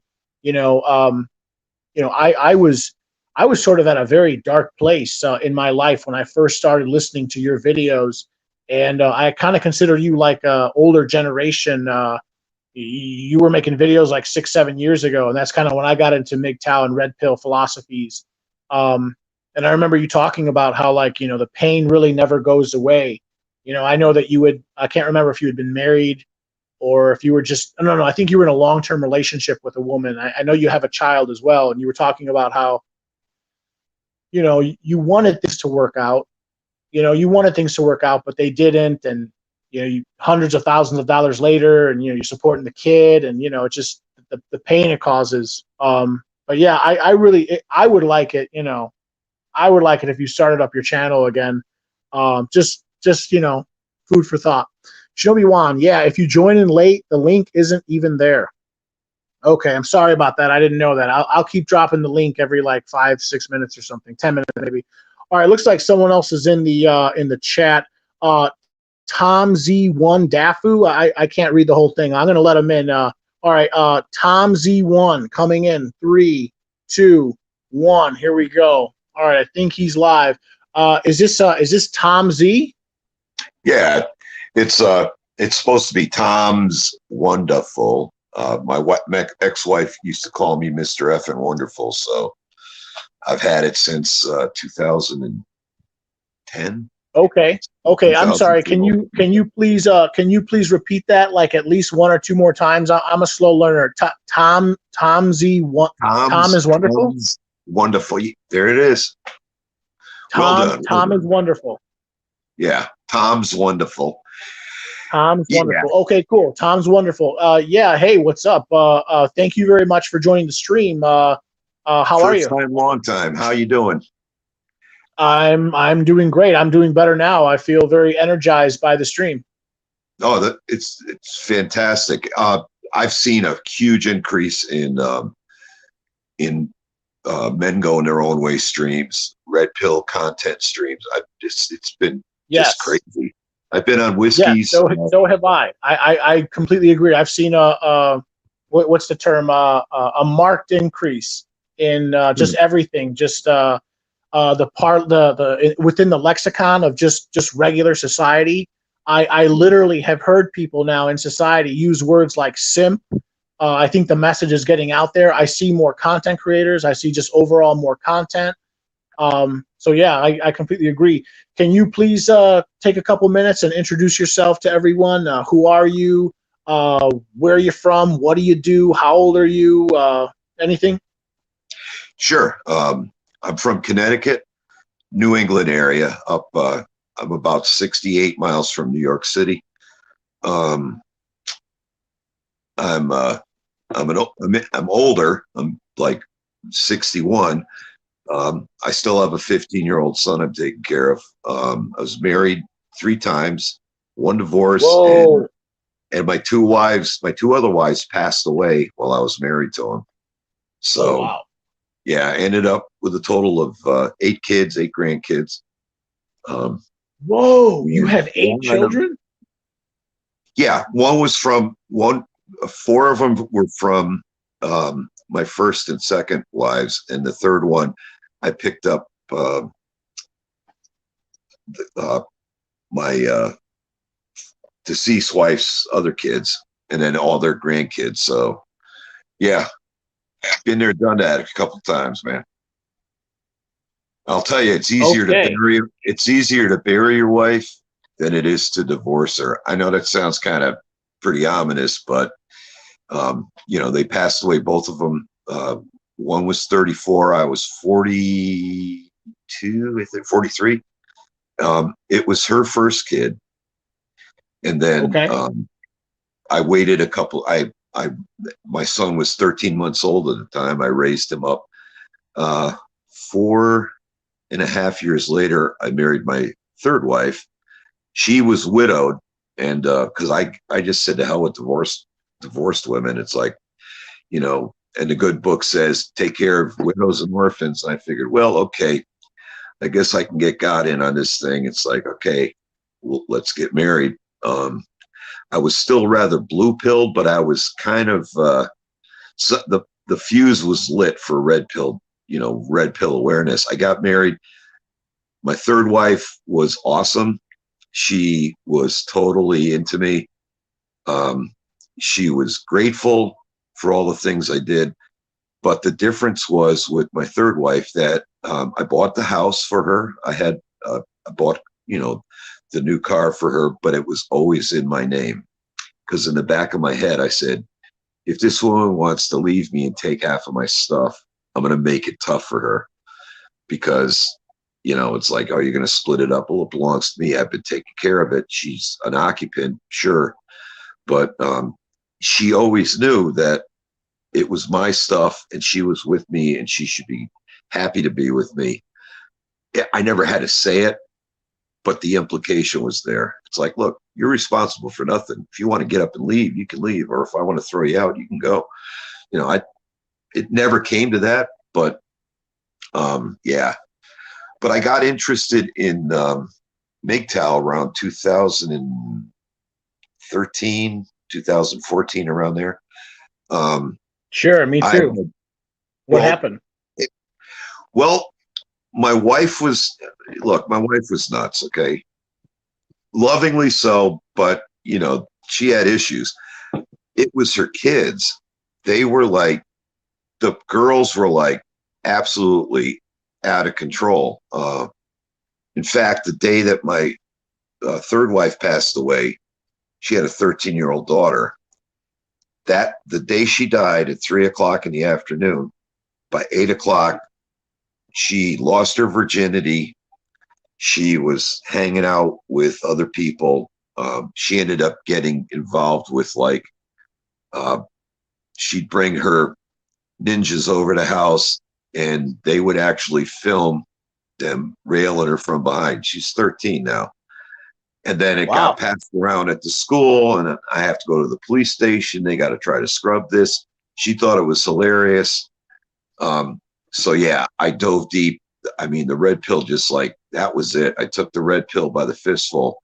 So what the hell's going on with this girl? And it was, you know, basically, you know, when you get to that, I don't give a shit, then anything can happen. Wow. Okay. If you don't Oh mind me yeah, cutting in, I got a quick question for you. So, I mean, you said you're slightly older. You're 61 now. Would you yeah. say that you witnessed, you have observed throughout the duration of your life? Did women change when you were 25 as opposed to 55? Were they always like this? This 13-year-old stepdaughter of yours, you know, I mean, you know, were women Oh yeah. always No, like I this? was. Well, I'll tell you. I graduated in '76, and the women there all wanted to. Yeah, they wanted to have good jobs and everything. They were, you know, feminism was like encouraging independence and everything. But the the crop of women that were there all wanted to get married. They all wanted to get their kids out of the way while they were young, so that when they got older, they could, you know, ditch their husband, I guess, or get that job, or you know, become, you know, entrepreneurs or whatever, or do their traveling while they looked halfway decent. That was the whole mindset. So it was a little easier, and the whole ritual, the courtship, the blue pill, whatever, chivalry, it wasn't totally dead. Although in Connecticut, there was a woman at Yale University. I live about 12 miles from the place there. And somebody held the door open for this woman, and she was so offended that she sued the guy in court. Whoa. Yeah. That's ridiculous. That was, oh yeah, no, it was crazy. And there was some monetary award for her, and it was a big deal back then. And it was like, that's when men started, you could just kind of see the frustration. It was just started there. And it was like, Jesus Christ, we do all this stuff. We go to war for you. God damn it. We die. We go in mines. We go in sewers. We go fishing in the friggin' Atlantic or the Pacific Ocean in Alaska to get you goddamn king crabs, all of that, yada, yada, yada. And they're like, do you mind me asking, this is an opportune time. What kind of, how did you make your living? What was your vocation? Originally, I had gotten into the field of electrical and electronics. I actually worked on radio communications in commercial radio. That was my goal. I was going to be a broadcast engineer. I ended up actually working as a radio host at a couple of small stations out here in Connecticut. Back in the day, I started at the age of 15. And back then, you had to get your Class C commercial license. It was a real easy test about rules and stuff. But I started then. I worked weekends, started working weekends. Then I worked night shift in New Haven at an AM station. And then disco was popular, so I also worked at a couple of clubs out here and literally spun vinyl. Made good money. I did weddings and bar mitzvahs. I got paid really good for 4 hours of work. I got a couple $100 in the 70s. You got to remember, minimum wage was $2.54 an hour to $3.35 an hour, so it was big money. But I got out of it because it's fickle, and a lot of the people that work in the industry are kind of assholes. And I just said, I'll do something else. So yeah, I went to school, became an EMT, then a paramedic, and I worked on ambulances from like 1980 to like 2006. And then I gave it up. I did over the road truck driving. Loved it. Totally loved it. Money was cool. Good. Yeah. If you got good, you can get up. Sometimes I drive up to 4,200 miles a week, made anywhere. Oh, wow. From that sounds like a lot. It's not. I thought you're golden. You're golden if you can drive like 2,500 miles a week. I thought it was like a good average to aim at. Oh, you got to haul food though.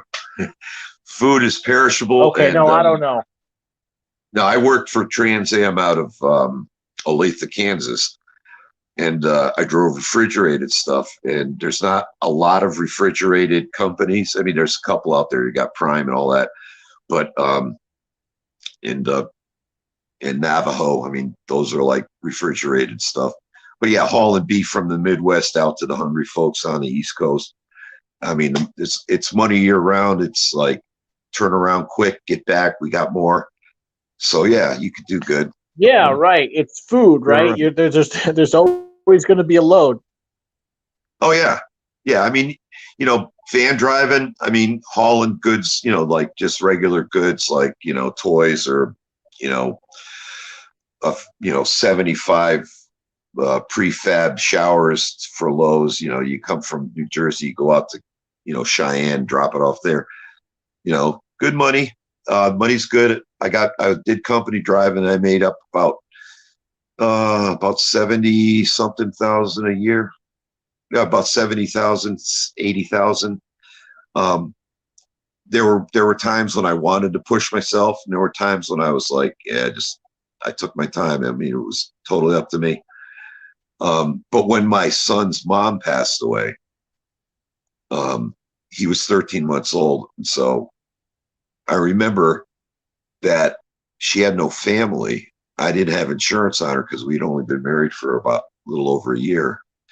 So I had to drive for 3 weeks straight to make enough money to bury this woman. Her family, Wow. with daughters, two No one else daughters, wanted to chip in? no, the two sisters that she had pleaded poverty, and you know, it's like, Jesus.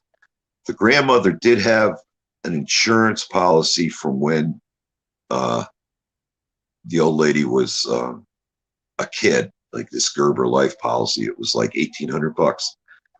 The grandmother was Yeah, 80 yeah, I something. get it. She gave it to me, and All the right. Well, funeral cost if I about can 10 slightly grand. change, Yeah, go ahead. if you don't mind, if I can slightly change the subject, can I get you to share before you leave? Can I get you to share your craziest red pill or your craziest Mgtow story? I mean, what you shared a couple minutes ago with your daughter, getting her back blown out at 13. That's pretty crazy. Do Oh you have yeah. any other stories like that? Maybe if I can try to pull some teeth from you. I mean, 3 wives. There's got to be a couple stories in there. Oh yeah. I mean, I could sit me in front of a campfire. I could go on. I'll put this one out here. Was one of my stepdaughters. She's 29 now. She had she started drinking like crazy, and she would always drag home these, like, just she drag home trash. I mean, these guys that were just like badass bad boys, smack her around. She loved them. She loved them, and she would try to keep her man by getting pregnant. Okay, she'd have a kid. Very The kid would classy. exactly, and it's like, I'll keep him by getting pregnant and making a baby. Um, and every time she did that, they'd stick around for a little bit, and then they'd jet. They'd be done. And she started drinking, doing Molly. I mean, all of that stuff. She ended up getting all her kids, 4 of her kids, taken away, put in foster care. Now, I'm a stepdad, but I'm also kind of the grandfather figure, because both my daughter's mother and father passed away. And there's me here. I'm married to her mom for 5 years. And it's like, how do I give advice to this girl? And I got to the point where it's like, she ain't going to listen to a damn thing I'm going to say. So it was basically a very detached, arm's length.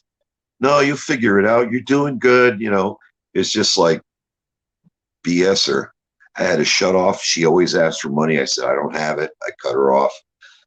And it was like, it wasn't, she would try to negotiate to the point where she was like trying to fix me up with women she knew. It's like, I'm not interested, man. I'm just not interested. She finally came to the realization that she's got to get her own act together. To this day, her son is 10 years old now. I've known him since he was born.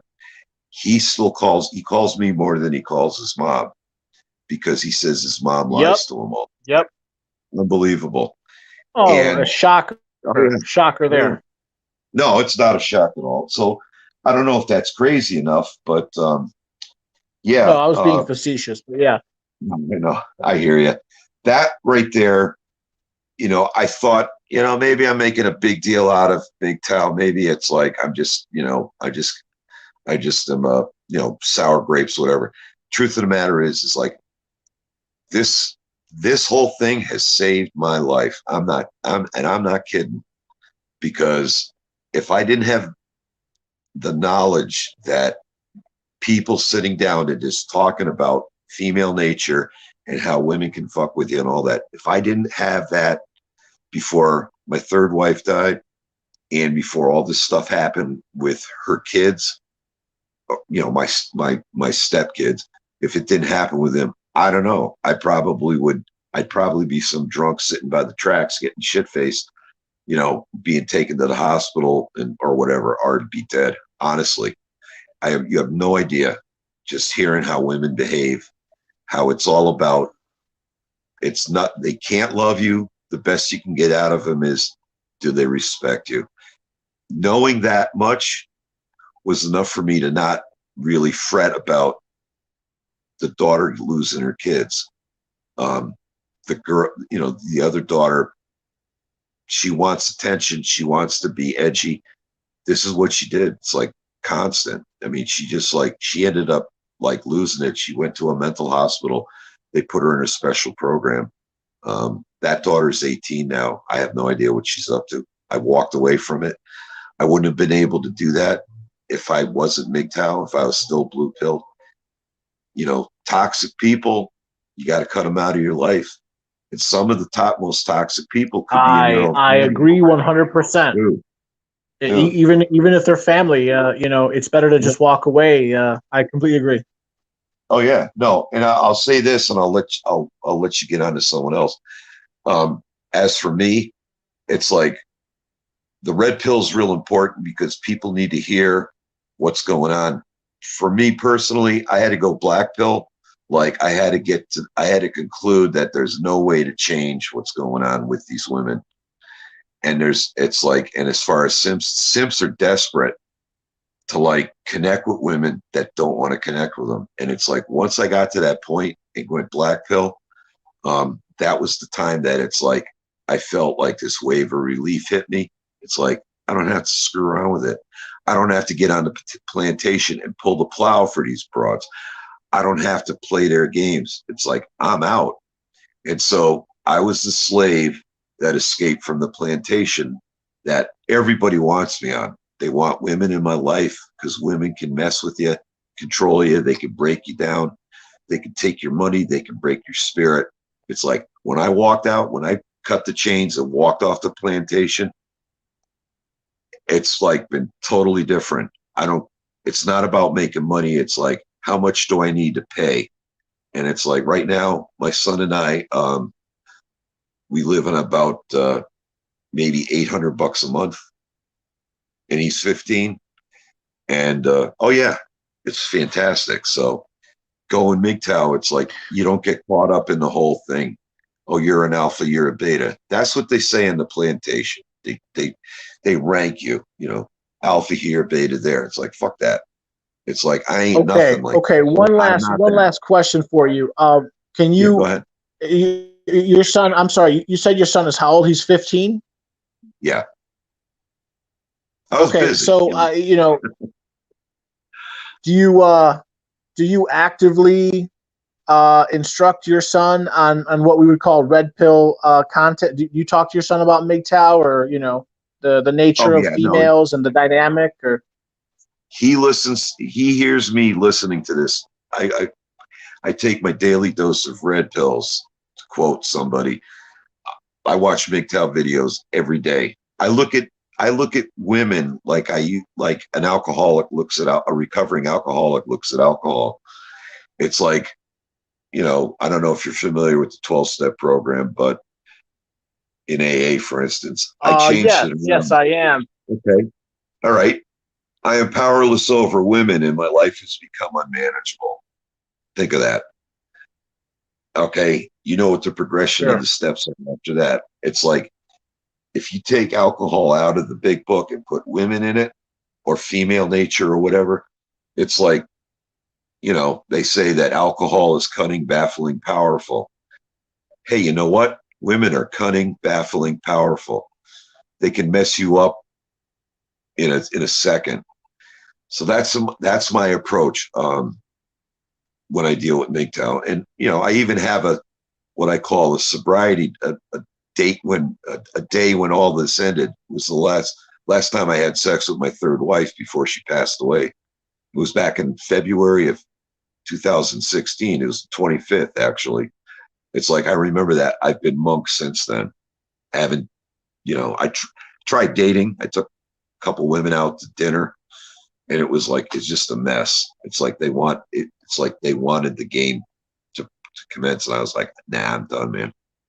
So yeah, I've been monk since. Would you ever get married again? Probably not, right? I doubt it. I don't know. I mean, it's like I work my program one day at a time, and you know, I have a track record of, you know, sexual sobriety, I guess. You know, I've kept it like that. I was just about to ask you, do you still date at least, or no? I've gone out, but I go out with the thing. I haven't really dated. honestly, I mean, I might meet somebody for coffee. Like I've met a few women for coffee, or when I go into Tractor Supply, you know, the 55-year-old woman at the checkout is like, What do you you do for know, sex? what do I do for sex? I don't. Honestly, no fap, no nothing. Well, Okay. okay. Oh, don't forget I'm 61. But um, yeah, it's like I know I could do it. I know that the equipment all works and everything. I look at it and I say, do you really want to go back to that madness? Are you ready for it? You got a 15-year-old son. Imagine your son seeing you turn into a simp, because, the subtle, oh, could you do this for me? Oh, I'm tired tonight. Oh, we don't go out a lot. My son's going to pick up on that. Right now, I'm concentrating on my son to be the best man that he could be, and he's doing great. He's doing great. He's the type of son I think any father would want. He's precocious, like he gets into shit. But my attitude dealing with him is not like, you're punished, go to your room, or I'm going to smack you. It's like I'm talking to him, say, what the hell are you doing, man? I know you're smarter than that, you know. Okay, just because you've sort of spiked my interest, do you mind me asking what's your education level? Did you go to university? Um, I've completed high school. I went to a trade school. Um, I There you completed go. high Smart school. move. All right. And then I went to college to get, the advanced electronics for dealing with communication because you have to be licensed for it. So I went into that with a specific goal in mind. It wasn't, oh, I got to go to college because, college people make more money. It's like I was really into this stuff. I was into, all things. Tesla was my hero. Okay. By the way, Tesla was single his entire life. Just saying. But, point made. It's like I was in Tesla. It's like, okay, that's a pretty interesting thing. It's fascinating to me. So I pursued that career. I mean, Actually, I'm I've done sorry. I'm sorry everything. to have to correct you. Believe Tesla was in love with pigeons. So you stand to be corrected. Yeah. Okay. All right. It's a joke. Well, Sorry, that was I know. a bad I know. joke. No, He was I accused was of being waiting in for the love drum with. pigeons. Okay. No, he got screwed over by the system. I mean, that's what happened to him. But you know, did he make the boat disappear in the that naval yard? You know what I mean? Was he responsible for the Tunguska explosion up in Russia? Using his death ray from Wardenclyffe. I mean, I've been by the site where Tesla's Wardenclyffe facility was out on Long Island. It's all tore down, but the cement pillars that held the tower is there. There's an old barn there. It's all fenced up. I think somebody bought the property, but yeah, that was my thing. It was like I was totally into that. And same thing with my son. My son knows it's like you got to look for red flags. Yeah, the sex is awesome, but I tell him all the time, don't put your dick in crazy. And he's like repeating that Yes. stuff at the Yes. school, and the kids are like, the women are fascinated with him because he's like so wise, and his friends are like, oh, I'm glad you got my back, bro. It's I don't have to worry about like running interference with like a wife that wants to straighten a kid out. Well, women aren't that bad. It's like, dude, they can be that bad. So, don't go walking into a relationship thinking that everything's going to go great. It's like it's going to be on you to make it go great. And if you got to bail, you bail. No hard feelings. Trust me, these women will recover. So, it's kind of like putting that attitude out to them. Now, will it work? Will it stick? I can at least say to myself, I did the best I could, and we'll see what happens. And he always knows I'm there for it. I got his back, so he's cool with it. So yeah. Do you advise to your son that he ought attend university, or do you try to push other ideas in his head? I tell them that go to the university or college as a means to an end. You're not there to party. It's like, will you party? Sure you will. But for the most part, when you're going there, it's like you got to go there with a purpose or being focused. He gets it. Like he wants to be a vet. And I'm like, okay, so I'm stacking my bills and I'm like talking to my mom. She's got some money put away, talking to my family. It's like, hey, my boy wants to go to college to be a vet. And as long as he's focused, I have no problem. What happens is a lot of kids come out of high school and they say they're making their decision like the day after graduation. Okay, what school do I want to go to? What do I want to do with the rest of my life? He's been thinking about it since he was like, 12, 13. Yeah, Dad, I'm thinking about being a vet. It's like, okay, well, this is what you need to do in school. You got to do good on your SATs. You got to, these are the schools you might want to be interested in. It's like just telling them this is what it's going to cost you. So, that's just for school. You got to think about housing. It's like, you sure you're up for this? I'll do what I can. And it's like, we're talking about it like a Jewish mom would tell her young son, I can't wait for you to be a doctor. Like, it's like I'm doing that. That's the whole motivation. And he's there to go to school to like learn something. He's not there to like party, and nail bitches or anything. It's like go there with a purpose. And if he, I'm hoping he does it. I think he'll do it. He might not do it perfectly, but my whole point is for him to like, he's focused right now at 15 on what he's going to be doing when he's like 30. He's got a rough idea of that. It's like, okay, I should be a vet. I'm going to work here. I'm going to be doing this. And, so he's staying pretty focused. He's, so I'm good with that. He could change his mind. Point is, set a goal and try to aim for it. Don't let women distract you, because marriage are dream killers to men. If you get married, whatever dreams you had, they're going to die because she's going to want what she wants.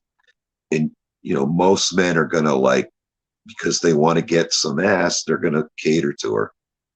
And it's, unfortunate. I'm telling you. It's unfortunate that's the way it goes, but that's the way it goes. So, Yeah.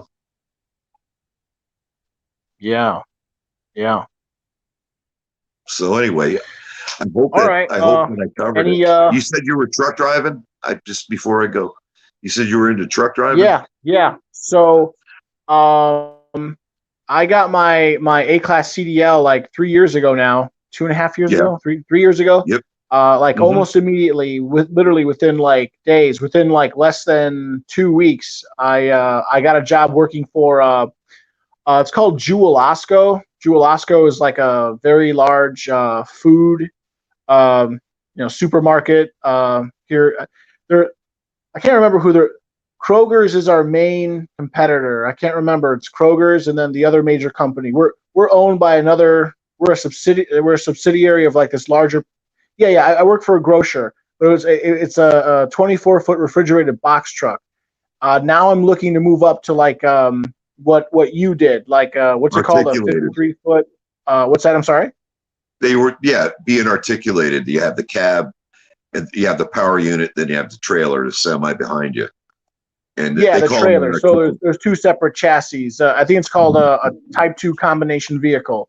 I have the A-class to do that, but because the first job I got was a straight truck, I just took it, and then trucking. Oh, that's good. Trucking totally changed my life within a year. Like I moved out of my parents' house. I totally paid off all 4 of my credit cards. I have since paid off my car. So it took, I went to college, but I ended up getting into trucking. Yeah. I did it. I did the same thing. In fact, my credit score was so good that I had my own house from my first divorce. I actually kept the house. I was able to buy another house, another $200,000 house in another town. So, it was awesome, and that was from truck driving. So, just saying, and I live in Connecticut, which is, kind of pricey out here, Expensive? brother. Oh, Yeah, dude, right. I imagine. dude, Okay.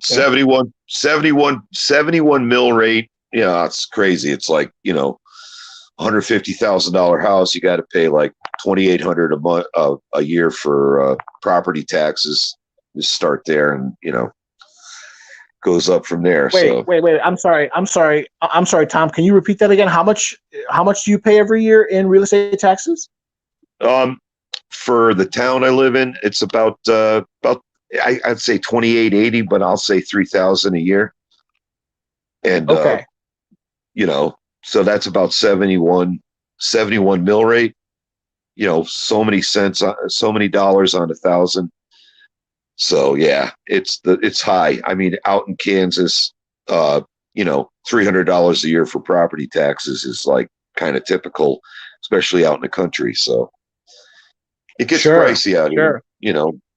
Gas is hitting over 350. Yeah. No, I just had to ask. Okay, I remember my sister, her husband, and their 2 children. They lived in Oriole Park here in Chicago. Oriole Park is a relatively affluent neighborhood, and he's a well-to-do financier. I don't know if he's making mid 6 figs, but he's definitely making like low 6 figures. And before he left, he pulled me aside and he said, "Joe, whenever you're ready to buy property, I recommend you don't buy in certain areas. Keep in mind, it's not just paying the mortgage. You're going to have to pay in certain areas increasing levels of taxes or real estate taxes." He was paying, I think he was paying in excess of $6,000 a year. Again, it was a really good neighborhood. $6,000 a year in real estate taxes. That's like a second mortgage. You feel me? Oh, I do. It's like they moved. Expensive. Yeah. They ended up moving to Denver, and I think he's paying like less than half now for a larger plot. So certain places you pay. Is he in the mountains or is he on the front on the plains? You know what? I don't know. If you're doing over the road, you're going to be hitting I-70, and you're going to be going through Greeley and Lyman and all of those cool places as you head out to Denver, Aurora. Yeah, it's a cool ride, man. You know what? Let me ask you another quick question. So you did over the road. In your personal opinion, I'm considering, or I'm going to leave Chicago. I'm sick of Chicago. I love the city, but I hate the politics. And of course, like I said, part of the politics is just every year, these rising rates, these property taxes going up and up and up. Yep. What states would you recommend I look? What states would you recommend? A young guy, on the make. Where would you think people should be living or moving to? Well, I don't mean to get political, but you want to get out of the states that are kind of left leaning. Yeah, I agree. Yeah. I mean, there's some states that are more left leaning than others, but you basically want to be around a place where you can get your needs met, but not necessarily have a lot of people, making decisions for you. Small town living is always good. Country living. I was thinking of like Wyoming, Montana, because the people per square mile is kind of low. But like I said, as long as you get your basic needs met, as a over the road driver, you could basically call any place your home. Honestly, you can live in the middle of nowhere, exactly. On the road, because you carry if you're doing over the road, you're dragging your house along with you when you're driving. So, my personal experience was I prefer country. It doesn't matter if it's plains, if it's, forested or whatever. It doesn't matter to me that so much. I love it all. But I want to be close enough to some quote unquote big city, where if I want to get in there and, have a good time, or get in there and get all my stuff. And services, hospitals. Sure. Right. You want, Sure, yeah, yeah, you want, that's sort of my thinking. My only critique, a very small critique that I would offer is, you said Wyoming, or I'm sorry, you even said, I think you had mentioned Montana. I'm yeah. pretty sure, undoubtedly, I'm pretty sure I want to move south of where I currently live. So think of like a lower latitude. Um, Okay. yeah, Uh, so like, or go ahead. I'm sorry. Go ahead. I'm sorry. all right. Western Kansas, um, Colorado, Southeast Colorado, um, Yeah, but isn't the isn't Colorado Ponderosa. like going leftist? I hear they're going real lefty these days. The big cities, yeah. The big cities are the other county. See, county government is a big deal out in Colorado, especially when you get out into the sticks. Denver, they got a bunch of people there, so it's kind of like New York City kind of swings the whole state, even though a large part of New York is conservative. New York City is gonna, yank them to the left all the time. So because there's just so many people, there's 8 million people living in New York City, or 6 million. Sure. So, No. I you think it's know, like 8. It might be even 9. well, they're leaving pretty quick too. Um, Oh, it's that's gotten really true. bad, You know what? Never you mind. know. You're right. I stand to be corrected. You're totally right. So I'm just, I know that when I used to drive over the road, I'd come up 95, get into Hunts Point, and drop my stuff there. And you're basically in the northern part of Brooklyn or the Bronx, somewhere in there. And I drop my stuff in there, get my $100 bonus because I had the balls to drive into the city and then get out of there. And it was pretty crowded then. Lately, places are boarding up. They're moving a lot of stuff offshore. They're moving out of the city because the mayor De Blasio is like, he's fucking up the city. So I mean, I just don't know what De how else to put it. Blasio. De Yeah. Blasio? Oh yeah, no, there's Yeah. got riots at Rikers Island. I mean, it's insane over there. So people are Yeah. packing up and moving. They're done. And Yeah. businesses are Yeah. getting Fun treated fun like trash. fact. Have you ever heard that De Blasio, that's not his real name? He changed his name. His last name used to be like Wilhelm or something. Yeah, I do know that he's about as real as Jesse Ventura's name. Uh, I mean, it's like it's almost like they got stage names. I totally agree with you. It's you don't know who you got in front of you. He knows I what to just find it say. funny, I imagine that there's like a large constituency of Italian Americans in that area. So, it Oh might be yeah, fortuitous. De Blasio, that's going to go over well. yeah. No, he's not Italian. I mean, I'm Italian, and I totally. He's not. He's definitely not Italian. He's he's something else. I won't say because I don't want to have you stream shut down, but Right. definitely. I know what he is. Okay. Yeah, I could tell. So Yeah. it's all a game, and the people in the city, it's about shit. De Blasio is just shaking people down. The cops there get paid. They start at like $28,000 a year. New York City cops. What? I mean, it's crazy. That's incredibly low. Oh, I know, but they need bodies. So it's like, yeah, okay, we'll give you a gun and a badge. Here's a car. Yeah, they're I don't know. Don't forget, you got the UN there. It's considered a diplomatic zone all around the UN, and all in Manhattan, and it's just it's a mess in New York. It's the center of the universe, but it's friggin' chaos there, and people are getting the hell out of there. They're all moving to Connecticut. They're all going to Vermont. They're going upstate. Sure. They're going to Pennsylvania. They just want out because it's so crazy over there. So, yeah, I thought I remember hearing. Now that you mention it, what is it? Over 400,000 people have left the city proper in the last 18 months. It's been the last. Yeah, I would say it's probably more. It's up. I know it's up well above half. That's an old statistic. I apologize. Yeah. Yeah. they probably had close. I'm going to say 700 to a million have left. It's boarded up everywhere.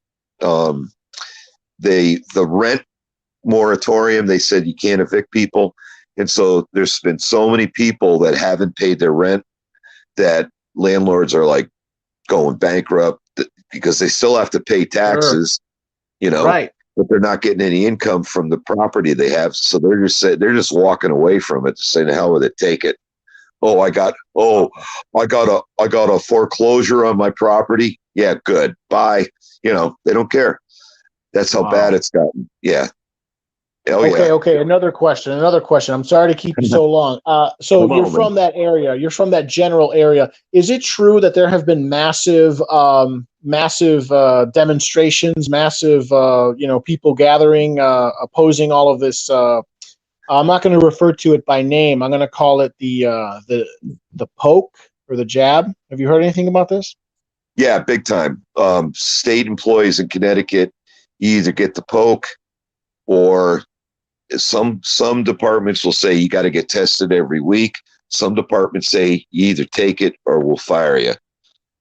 Okay, and there's going to be a legal counter argument saying, if I have to have the vaccine as a condition of employment, how do I take my vaccine off of me at the end of my workday and go home because I don't want to be vaccinated? That's the argument. They're saying what they're doing is they're incentivizing it. We'll get you a Big Mac meal. We'll give you $100. There are places you won't be able to go to if you don't get the shot. They're not saying it's illegal, but it all comes down to HIPAA rights, my body, my choice. I mean, if women can have abortions, you can't force them to have them. You can't force them to get pregnant and stay pregnant. Can you force somebody to have a jab? Okay. And don't forget, it hasn't been animal tested, so it's technically an experimental drug. It's an experimental thing. And, you can't sue the vaccine companies if it should mess you up, because there's a law that says we're immune. Right. They do have legal exemption. Indemnified. Right. So, yeah, and there's a big time pressure. They said that federal employees have to have the jab or they can get fired. If you're in the military, I believe that you got no say in the matter. You're going to get the jab. So it's becoming. I'm not sure. I'm not sure. Actually, I think you can. You do have the ability to go to command and say, you know what, I want to get out. Because it wasn't part of the contract when these guys signed up, but now that they're being told that the FDA has approved, now the federal government is saying that they're making it mandatory. The stories I'm hearing is some guys are just saying, no, forget it. Let's get the paperwork started. They go to command and they're gonna get what's that called, a dishonorable discharge. Oh, they'll get a dishonorable discharge. So I've heard. Okay, because there's honorable. What is it? There's there's a couple. General, there's honorable, dishonorable, general, medical. Yeah, but okay. They could be. I guess it could be a conscientious objector status. I guess to that. I don't know. I mean, I haven't really dwelled on it much, but my understanding was that all federal employees had to get the jab or get fired. Yeah. My father, he's a federal aviation officer right now at O'Hare Airport, and I know that they made him get it. So maybe you're right. Does he work the ATC over there? I don't know what the ATC is. What's that? Air traffic control. Oh, no, not air traffic. He's police, federal aviation. So they just work the airport. His jurisdiction is just within the confines of O'Hare. Okay, gotcha. All right. One last question, and then I'll let you go. What is your, and again, it's a personal question. You don't have to share it, but if you're willing to, what is your personal opinion of, again, I'll call it the poke or the jab? What do you make of it? Do you think something is nefarious? Do you think it's, what do you think? Well, it's a mitochondrial RNA So it's going to alter your genetics. It's going to make your genetics change, as opposed to your body naturally producing antibodies to counteract whatever virus they shoot into you. This is like totally different. Have you taken the sharp pokey? Are you a Jabberwocky? No, I'm not taking not, it. The doctor, you're not taking the jab. No, my son had to get his physical to go back to school for 10th grade. And the doctor asked me, and I said no. And I began to say, there's a comorbidity factor with my son. He may have heart condition because his mom did.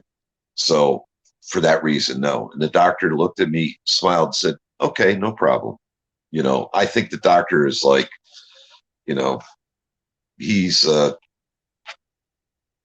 like, I think he understands what's really going on, but he can't like say it because he doesn't want to like. Well, hold on. What do you mean by that? What do you think is really going on? There's a cancel culture going in the medical profession. If you speak out against the jab and start talking about its dangers, there's a huge machine, a machine, the medical system, the people that run stuff, that want things to go a certain way are going to come in and try to cancel you. And it just makes for a tough time. So a lot of doctors are just keeping quiet about it. It's like they just hope that their patients are wise enough to make an informed medical decision.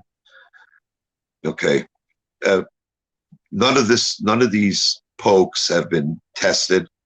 It's all experimental. The CDC, the FDA, they're managed by politicians. So they're going to do what the politicians kind of tell them to do. It's kind of like, who will rid me of this pesky priest type of thing. It's like there was no threat to kill the priest, but the king kind of implied it. And it's like, you have to learn how to read between the lines when you work in the federal government, especially things like people in management with things like CDC, FDA, even USDA. You got to read. If you want to keep your job, you got to kind of read between the lines and say, I think they want us to do it this way instead of that way. And, sure. That's the run. I mean, it's like, that's how things go. And it's like, if you're red pilled or even black pilled, it's like, you get it. The system's against you. The courts, they don't give a shit about men. It's like, oh, you're homeless. You got to pay child support and pay for the house your ex-wife lives in, and you're living on the street. Now, that's a shame. Why don't you man up and try harder? That's the attitude. That's right. You got to man up. You got to man up. So it's like, hey, you awake yet? It's like, there you go. So it's like, I'm at a point where it's like, yeah, that's the way the world is. So what am I going to do about it? Before it was like, that's the way the world is. Oh my God, I'm having a terrible life. It's like, yep. So what do we do now? And so I kind of approach life like that. I want things to be fair, but they're not going to be fair. So what do I do about it? I sure. adapt like you have to, everybody else does. So as best as we can, right? Pretty much. Yeah. All right. Well, I guess I'll cut it off there if you don't mind. Right. Thank you very much for calling in. I'm sorry. Can you say what was your name one more time? Tom something. Tom is Tom's awesome. Wonderful, Tom... man. Tom's fucking wonderful. There you go. Tom's wonderful. Well, yes, very good. Tom is wonderful. Excellent. All right. Well, thank you, Tom. Brother. It was great being a part of this. Thank you. All right. That was Tom is wonderful. I had never seen him before. I threw out the link to the stream one more time. I'm willing to take one more interview or one more Mgtow moment story if anyone wants to call in. Although this is probably going to be a little bit shorter. I'm thinking more like 10 minutes, 15 minutes, and then maybe calling it there if anyone else wants to call in. All right, Lisa Lisa Smith writes, F the UN. Yeah. Yeah, unfortunately, I kind of have come to see the same thing, or I see it the same way. I remember when I was young, I thought I agreed with the UN. Now that I understand what they stand for, I don't know that I side with their politics. I actually think that they're evil. Okay, so I think I see Scotty Side. I think I see Scotty Side in the participants group. I'm going to let him in 3, 2, 1. Scotty Side coming in. Add to stream. Scotty Side. Scotty Side, are you there? What's up, dude? Can you hear me? Yes, Scotty, I can hear you loud and clear. All right, man. What's going on? Let's see. Yeah, just trying to keep my voice box nice and lubricated. All this good talking. Got some cold lemonade. Hell yeah, man! Nice. That was a good one there with Tom. That was good stuff, man. Yeah, right. I can't believe. Did you hear him say he had been married 3 times? Yeah, that was nuts. Like, god damn. 3rd time's a charm, right? I guess, man. It's 0 for me. That's been a charm for me. Let me tell you. I was just about to say, how many times you've been married? No, never will, never ever, man. Nope. Oh, thank you. And okay. One of the things that you asked him was, when he became red pilled, or starting to become Mgtow, and that made me think of it. And I think one of my girlfriends back in the day, she was a Japanese girl. We'd been together for like 5-something years, 5.5, something like that. We were doing the long distance thing, which I would never recommend to do. Don't do that. But yeah, so it got to the point where I had gotten laid off because this was like 2008, 2009, and it was the recession. So a lot of people were getting laid off and stuff. And so I decided to break it off with her because we were never going to see each other. Or if we were, it was going to be very short amount of time and very rarely. So decided to break it off. And so this is pretty personal. I haven't told a lot of people this, but so she tried to basically get with my dad. And yeah, because so we had just broken up. My dad and my mom had just divorced, or they were about to get divorced, somewhere in there. And so yeah, I guess, I don't know, they started talking or whatever, and she was gonna try and get with my dad. That was. Do you know who made the first move? I don't, and I don't really care. You're not interested in. Okay. Yeah, and I was very upset with my father for a long time. Naturally, because he kind of went along with it, and he was thinking with his dick, and so. Yeah, but he knew he was screwing you over. Yeah. Low key, he knew. Yeah. He knew. Yeah, and so that was very. 2 things, okay, that a guy can just be duh, and be stupid and go that direction, go there, right? And that she would be so vindictive to do something like that, because she didn't have any of those fucking feelings for my dad. She was just trying to stay in my life. That's all she was trying to do, and so the power of the pussy, it hit me right there, and I was like, oh my god. And so yeah, and then I had other girlfriends after her, pretend they were pregnant. I think the last guy, he talked about that too, and just this stupid shit that women do. And so those were kind of my moments. The big one was that first, that relationship, and then subsequent relationships after that. it's just kind of like man. Okay, can you kind of mesh that into like an official intro? Can you introduce yourself to everyone? Tell them, your name, how old Yeah. are you, where you're from, what do you do, and then kind of loop back. How old were you when that relationship commenced, when it Yeah. ended? Yeah. So my name is Scott.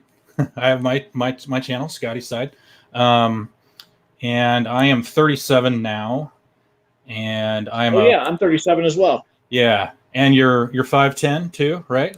5'10" Yes, as sir. well. We were talking about that the other day. And I am a project manager for a lighting company. Love my job. It's an awesome company. This happened.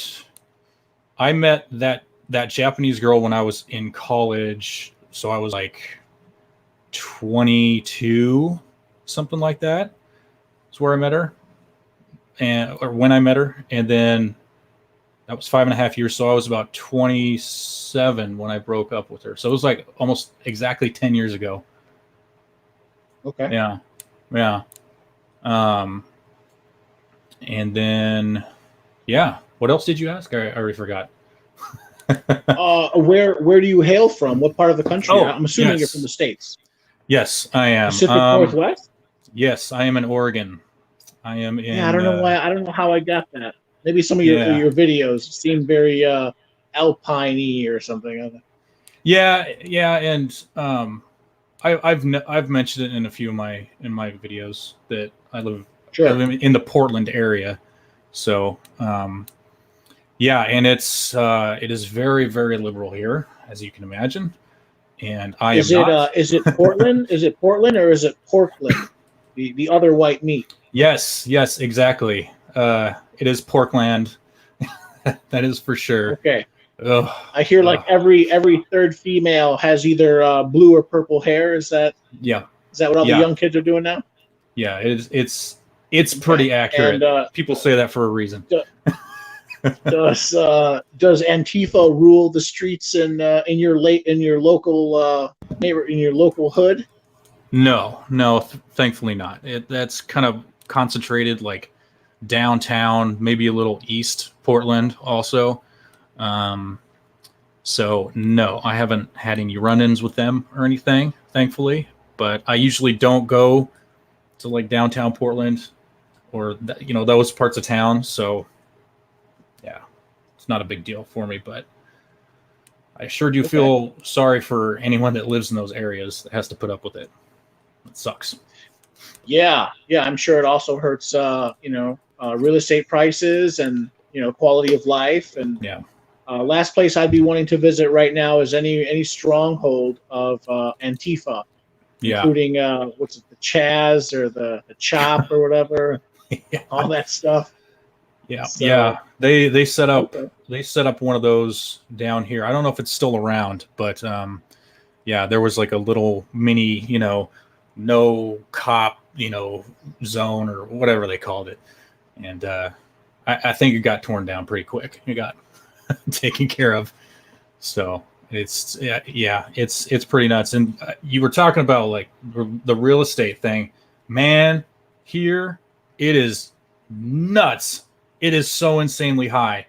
I don't own anything, so I don't know what like property taxes are, but just by the prices of the houses here, God, man, it sucks. Can you elaborate? Can you give us a couple of examples in the city proper? How much does a nice all brick bungalow go for? Oh man, $1 million, $500,000. Yeah, I don't know. I have no idea. So that's going to depend on like what part of town it is, but I can give you an example. This was a few years ago, and this house was, or it probably still is. It's on the east side of town, but it's pretty close to downtown, and it's kind of like where I call them hipsters, but like that's where they all kind of hang out and live and whatever.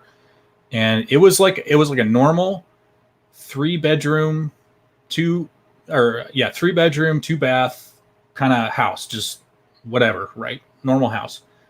Brick or frame? I think it was framed. I think it was a frame house. Yeah. And but back then it was 1.8 million, something like that. Like, this is just a normal fucking house. Like, but it's, you know, close to downtown Portland, and I guess people can afford it. I don't know. So, I mean, and like I said, that was 5 or so years ago. So I can't even imagine what it is now. Neither can I. So, and then, Okay. yeah, go ahead. No, yeah, that just what you said. I mean, it just seems like the same old song and dance, where it's like within like the urban core of all these cities, these outrageous prices. But if you drive an hour out in any direction, you know, the houses are a third of the price. Yeah, yeah, and that's what's so, like, I mean, it's weird but nice about like where I'm at too. Like, you drive 15 minutes down the road this way, and it's country. There's no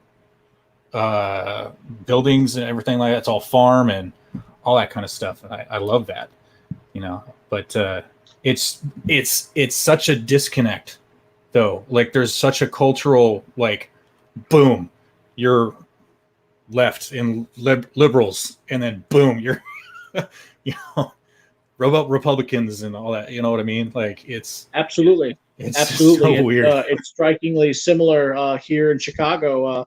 Obviously, Chicago is very, very left leaning, Right. or they like to think of themselves as forward thinking.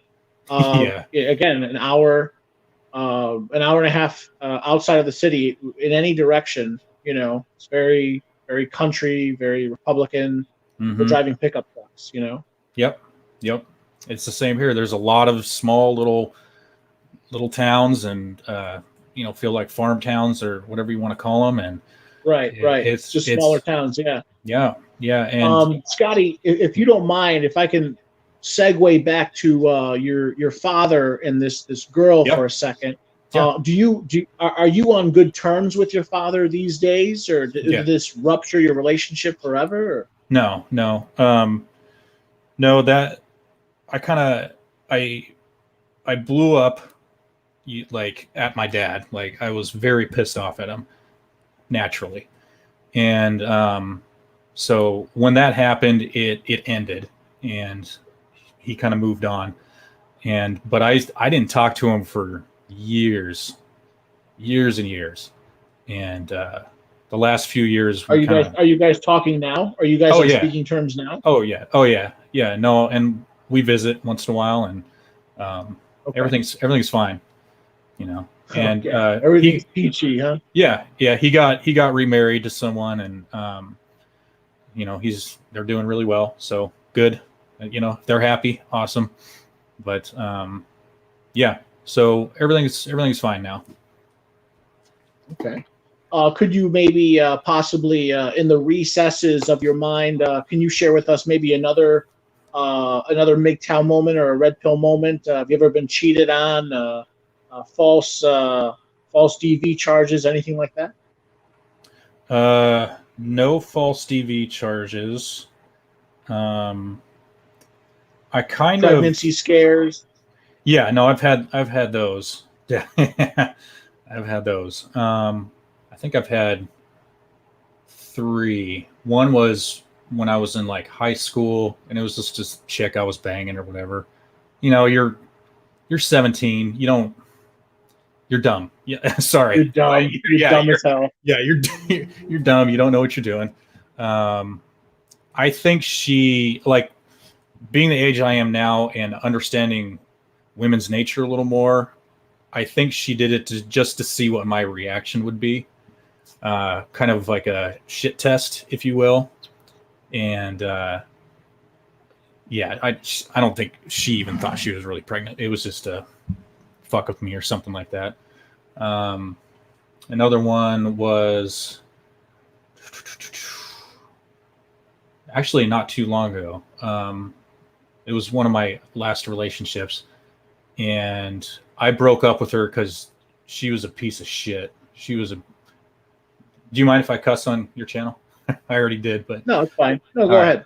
Yeah, no, she was a real piece of work. and a lot of issues. And so I broke up with her, and she wouldn't let it go. And then she tried to use that whole like I'm pregnant to keep me around kind of thing. I think Tom talked about it too. And Sure, yeah. Yeah, that shit did not work with me. So yeah. So you're sort of yeah. you're sort of at an age where, like, I mean, you can go either way. You for many years, actually, probably at least another decade, it would be socially normal for you to marry still. If you were a woman, maybe you'd be considered like definitely by 40, you'd be like a spinster. The point I'm trying to make is you're at an age where you could definitely still get married, and you could feasibly get married to a girl who's 23. Do you ever see yourself getting married? Would you ever take that chance? Do you? If not, how do you watch porn? Ladies of the night. What do you do? Man, I don't think I would. No, I wouldn't get married. No, there's just, and it's not because I couldn't like love a woman or be with a woman. Like I could, but there's too much risk. There's too much at stake. I could get fucked over real bad. You know that. All the guys here know that. And I'm not willing to take that kind of a risk. There's no reason really to get married, to have the state be in my relationship. There's no reason for that. So, but if I may interrupt you, but of course there is, right? Some women are going to say the exact opposite of what you just said, right? If you love her, why not make it official? And she doesn't know if she can trust you, but if you sign that document, show her, come on, don't you love her? Yeah, and I would say I do, but if she was to say something like that to me, I would probably end it. I'd probably end the relationship. Okay, so any ultimatum. Oh yeah, you would call the bluff of any ultimatum. No, yeah, I can.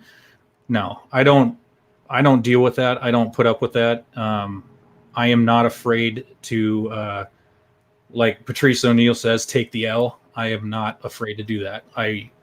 I'm fine being alone. So it's that's not going to work with me. Okay. And then you had a second part to your question, right? I can't remember what it was. Oh yeah, no, it was just like an add-on clause, like so if that's the case, you're not married, you don't plan on getting married. What do you do to secure a sex partner? Well, how do you deal with your primal urges? So I do have a friend with benefits that I see. She lives in a different city, and I see her once in a while, and so that helps. Oh, I'm sure it does. Yeah, and so yeah, I'm very fortunate to have even just that. So I don't have anyone locally really that I mess around with. So not right now. I have before. I've had a few plates spinning once in a while, and it comes and goes.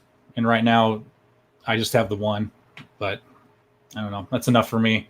And, sure. That's fine. Hey, one is better than none. I say it all the time. Yeah, okay. And yeah, I had someone that I was messing around with. She was 24. She's exactly she's exactly 12 years younger than I am. We have the same birthday. Robbing the cradle. Yeah, yeah. So I had that for a little while, but I had to let her go. That wasn't working out. So, like I said, they come and go. It happens. What's the point of your channel? If you could talk about your channel for a second, why? I do it for therapy. I want to help young men. Mm-hmm. I openly talk about how my ultimate goal is to help. Some people would call it like an accelerationist, or I see it as like a gentle nudging. My goal is to help change the culture and to make how can I put it? To make my ultimate goal is to change the culture so that so many men won't get married, that this issue is forced upon us, that the lawmakers, the women start complaining, and then maybe hopefully we can change these laws. Why? Well, why do you make why do you make Mgtow content? Well, originally it wasn't that. Originally my channel was just random whatever I want to talk about. Kind of, it really was like a vlogging thing when I very first started doing this.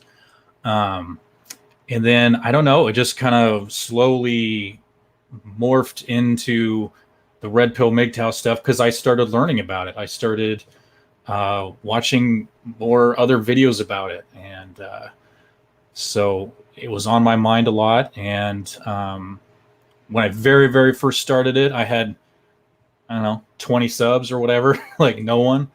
And but it just kind of morphed into that, and it was kind of what I was going through in my life at the time.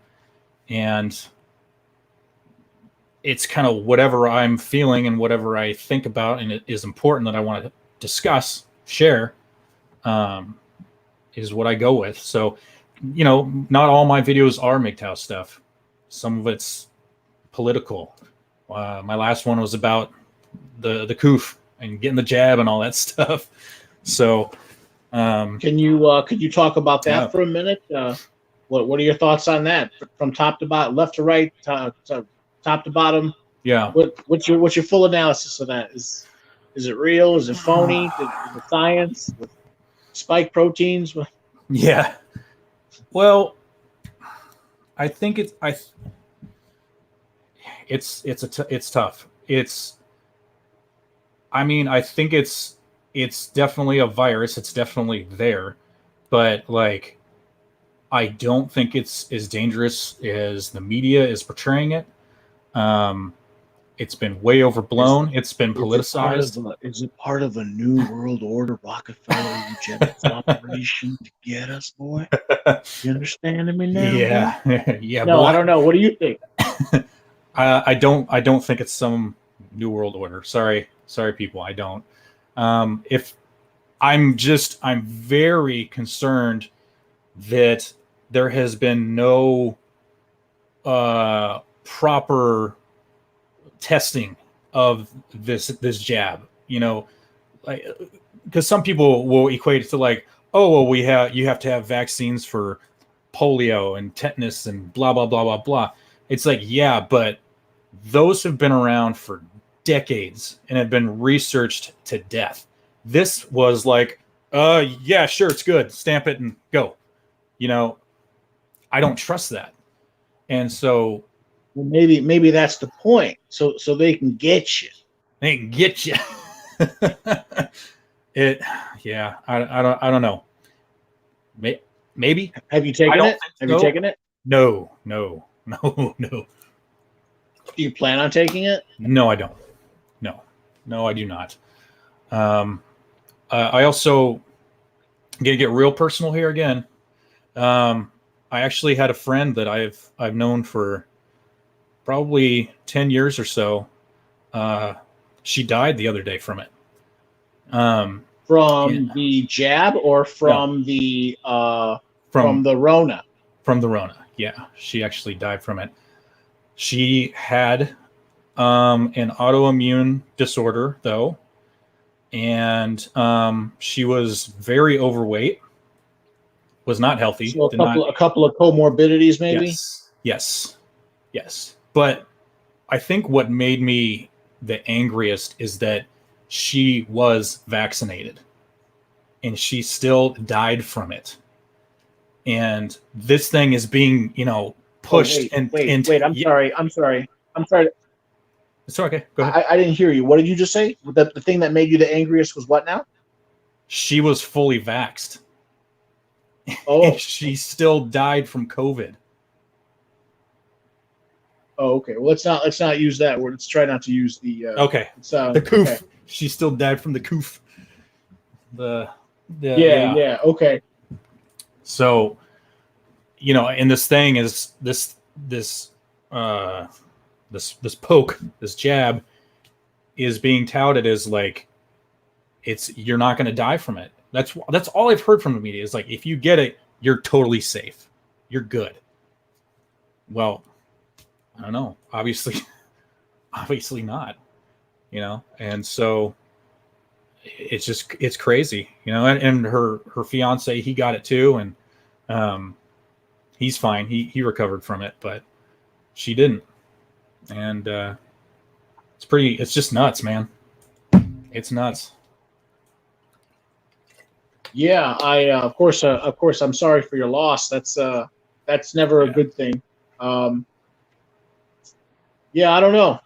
From what limited research I have done, it seems to me that there is something a little bit more. The word I would use is nefarious that is transpiring. I definitely don't like how. Why is it that if something goes wrong, especially horribly wrong, and you can document it, how come you can't hold liable these large corporations? They got a lot of money, especially if you can prove it. But they just sign it right into law, where they say, even if you can prove it, in order for us to produce this many, and if you want them, you got to sign off that you're signing off your ability to sue. Hey, I don't agree with that. That doesn't make any sense to me. No.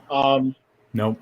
Yeah, and I don't know. And also, I openly admit, I don't just frequent YouTube. I go to like Mgtow.tv. I go to BitChute. I go, I lurk around the internet. I'm hearing horror stories of like people getting sick, people getting like reverse AIDS, people getting tremors, this and that, thrombosis, blood clots, people dying. People getting like Bell's palsy and like the left side, the right side, left side, whatever you pick. One side of their face is like droopy, and like these are people who were perfectly healthy, and then whatever days later or weeks later or something. I don't know. I maybe it's just my conspiratorial mind, but I think that there's something else at play. So, especially given how hard it's being pushed, I've never seen this before. It seems like it's worldwide, and it's very, they're all governments. They're acting in concert, and it makes me feel very. It just seems very suspicious. Yeah, and I get it. I understand it completely, because it does, and that's part of like where I was saying it was weird. It's like, you're right. It just doesn't make sense with how, like you said, it's being just shoved into your face. Like, do it. And if you don't do it, you're killing other people and you're a bad person. And like, it's bizarre. It's really bizarre. Yeah, I totally agree, man. Like I said, I don't know if it's a conspiratorial thing. I don't really think so, but I get it. I understand. I can see the signs. So I don't know. I'm kind of about it right now. All right. No, that's fine. That's fair. I mean, hey, I don't know for sure myself. Yep. And I've definitely been proven wrong on. I've never been 100% right on anything. Yeah. Okay. Well, let me ask you one more question, then I'll wrap it up. Sure. I gotta ask this question, and I'll preface all this by saying, I come from like a kind of a conservative background. My dad was military and police. You already know it's already coming. And now he's a federal aviation officer, military. You have very long hair. Can you talk about that? Just random. I wouldn't ask this if you were a girl, but you're a guy, and why do you have long hair? I'll send you the money for a haircut if you want. Just because I want it. That's why. I mean, do you like it? Talk about that. I mean, that's a genuine question. I've never had long hair. Do people treat you differently as a man with long hair? Do girls like it? Does it get you like a certain type of girl? Does it feel extra silky every weekend when you condition it, or Well, At this point, first- I'm giving you shit. Yeah. First, you gotta want it. You gotta, because it takes extra work to maintain. I still remember having short Well, I hair, imagine. and short hair is very, it's easy to maintain. You just boom, there you go, you're done. And it's something that I wanted. I don't know if I can really explain why. Yeah, why? I Why don't- is I the don't- overarching question? Why? I don't know. Is it the girls? Is it just No. you like having like a built-in scarf during the winter? It gets windy up there. It's not that long. Come on. I'm No, giving you shit. I'm sorry. no. It's I don't really know why. It's just kind of a thing that's like, I don't know, in my heart. I just wanted to have long hair. And so So it didn't. You didn't choose it. It chose you. sure. Okay. Yeah. Well, and so there's okay. So when I was growing up, I went to private schools all my life, and then my junior and senior year, I went to a public school, and at public schools they didn't have any like boys can't have long hair rule or whatever, and so I wanted to have long hair even before that. Even before I went to public school, but then I went to public school and I could have it. And so I started growing it out. And then I was like, I don't know. I wanted to do it just because I could. And then I still wanted to try it. And, I've always wanted to have that. And then once I got there and I was long enough to, pull it back and actually, steady my face and, put it back in a ponytail and shit like that, I was like, yeah, I like this. And so I've had it long ever since. Yeah. Okay. Yeah. Do you ever put it in a man bun? Have you No. ever heard of that? No. No, I don't know. I don't know what the people are doing these days. Yeah. No, I never did anything like that. It's never like hindered me getting a job. I don't think people have ever treated me any differently. I've gotten. I was just about to ask you. Does it get you lots of ass? Is there ass involved? Yeah, no, it can get you some ass. It can. And I've been with girls that have even said like, I've never been with a guy with long hair. I've never really been into guys with long hair. And then they get with you and they like it. So. Okay, no, that's cool. Hey, I'm sure that's one perk. That's one yeah. Okay, and then do you ever run into like asshole like bigots like me that call you long hair and call you a hippie and I don't know, mistreat you or something like that? Not enough that I can like remember or like if it's a problem or anything. Okay. If I hear that, and again, I openly admit it's part of my culture. I come from like my father was very militaristic. He would actually call guys like you long hairs. Mm-hmm. He'd say, look at that long hair. So I don't know. I always kept short hair, but I just find it interesting that some men, and we all decide our own personal grooming habits or behaviors, and that is it's exceptional. Most men have short hair. Yeah.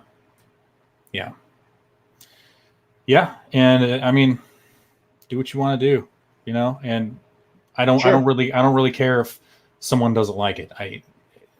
It's not them. It's not for anybody else. It's for me. I like it. This is who I am.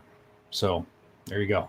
Take it or leave it. Yeah. Cool. Cool. I dig it. Okay, last question. Have you ever dated a woman with really short hair?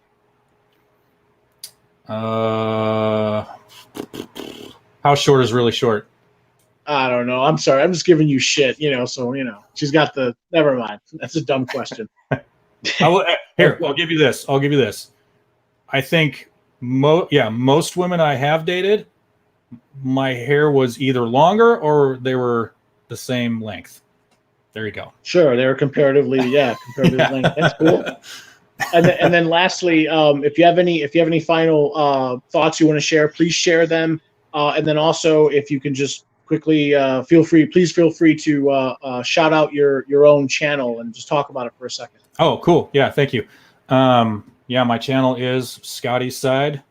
Go check it out. I do mostly kind of in my car, kind of a stream of consciousness, just thought dump into my phone and upload it. That's kind of my thing. Every once in a while, I do an article or whatever that I go through. So yeah, that's me. That's what I do. Yeah. Okay. So, dude, I'm loving your. I'm loving your channel. I like your videos. I'm sorry. I was saying I love your channel. Like, let's chat more, dude. I love this. This is good stuff. Yeah. What are you doing next month? I can't do this every day, but like every 2 or 3 weeks or something. You know, I kind of want to do this at least on days off. You know. Yeah, for sure. Yeah, I do another stream earlier in the day, but like this time would be perfect. So, yeah, if you want to do something next month, I'm down for sure. Cool. All right. Yeah, I'll reach out to you. Any final thoughts? Man, no. Keep doing your things, guys. Like, keep going your own way. Really, keep bettering yourself. You have just yourself to look after you, and keep yourselves healthy. Go work out. Eat right. Plan. You know, don't get involved with shitty people. Not just even women. Like, anybody can be a shithead. Just don't get involved with them. So look out for yourselves, guys. Take care of each other. Yes. Who's your favorite Mgtow content creator? Oh, I mean besides me, of course. Of course. Man. That is tough. Who brought you in? Who were the first guys you listened to? Like the very first guys that really started getting me into this kind of stuff were comedians, man. I mean, they were like Patrice O'Neal. Yeah, Patrice. Let's see who else. Like, yeah, Bill Burr also kind of started getting me going that way. Joe Rogan, you know, like sure, he had some, and he's had some guests on there that would, you know, spill red pills here and there, and that just kind of, I don't know. Then you just kind of roll into it, and it just kind of keeps going and gets bigger. And then that's when I started hearing of like Tom Likas and absolutely, like Patrice O'Neal, which somehow got me into like Sandman and who else? What was this other guy? Howard Dare. Howard Dare. Yeah, sure. Yeah, I don't know what happened to him. I don't know either. I was going to ask if he's still around, but you know, yeah, those were like some of the first guys. And then I started then probably like into like Undead Chronic and Hammerhand eventually. Poor Hammerhand, man. Yeah. I'm still waiting for someone in the comments section to let me know what his new channel is. I'm sure it'll be up and forthcoming soon.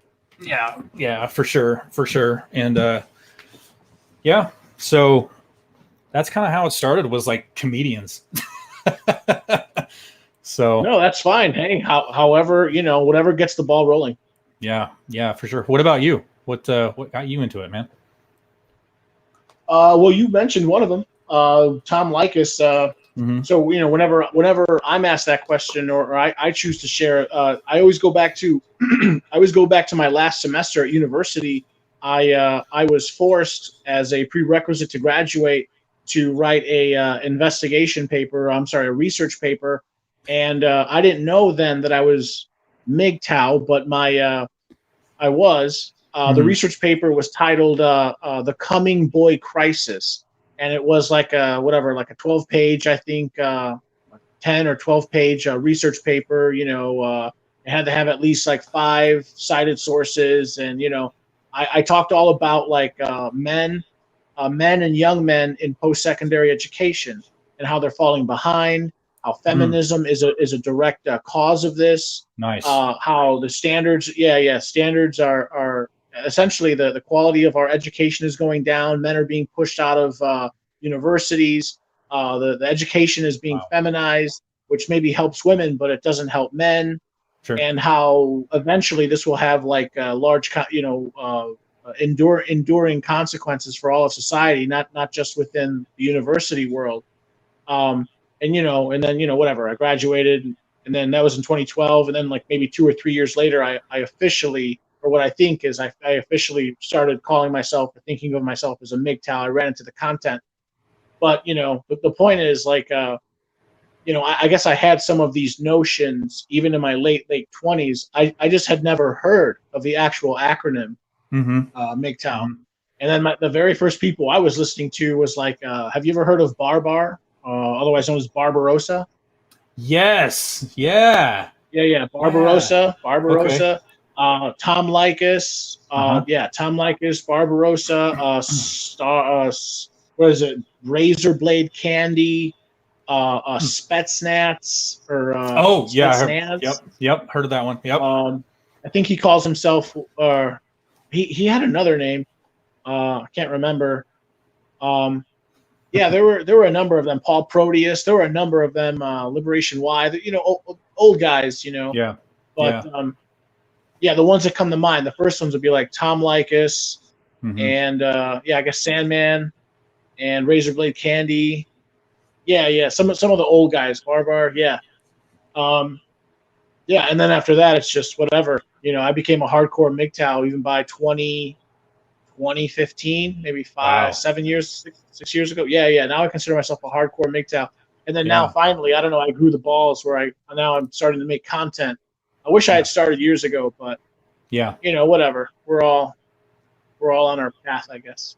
Exactly. And it's we're all here to help each other and look after each other and give advice. Like I want the best for all of us. Honestly, I do.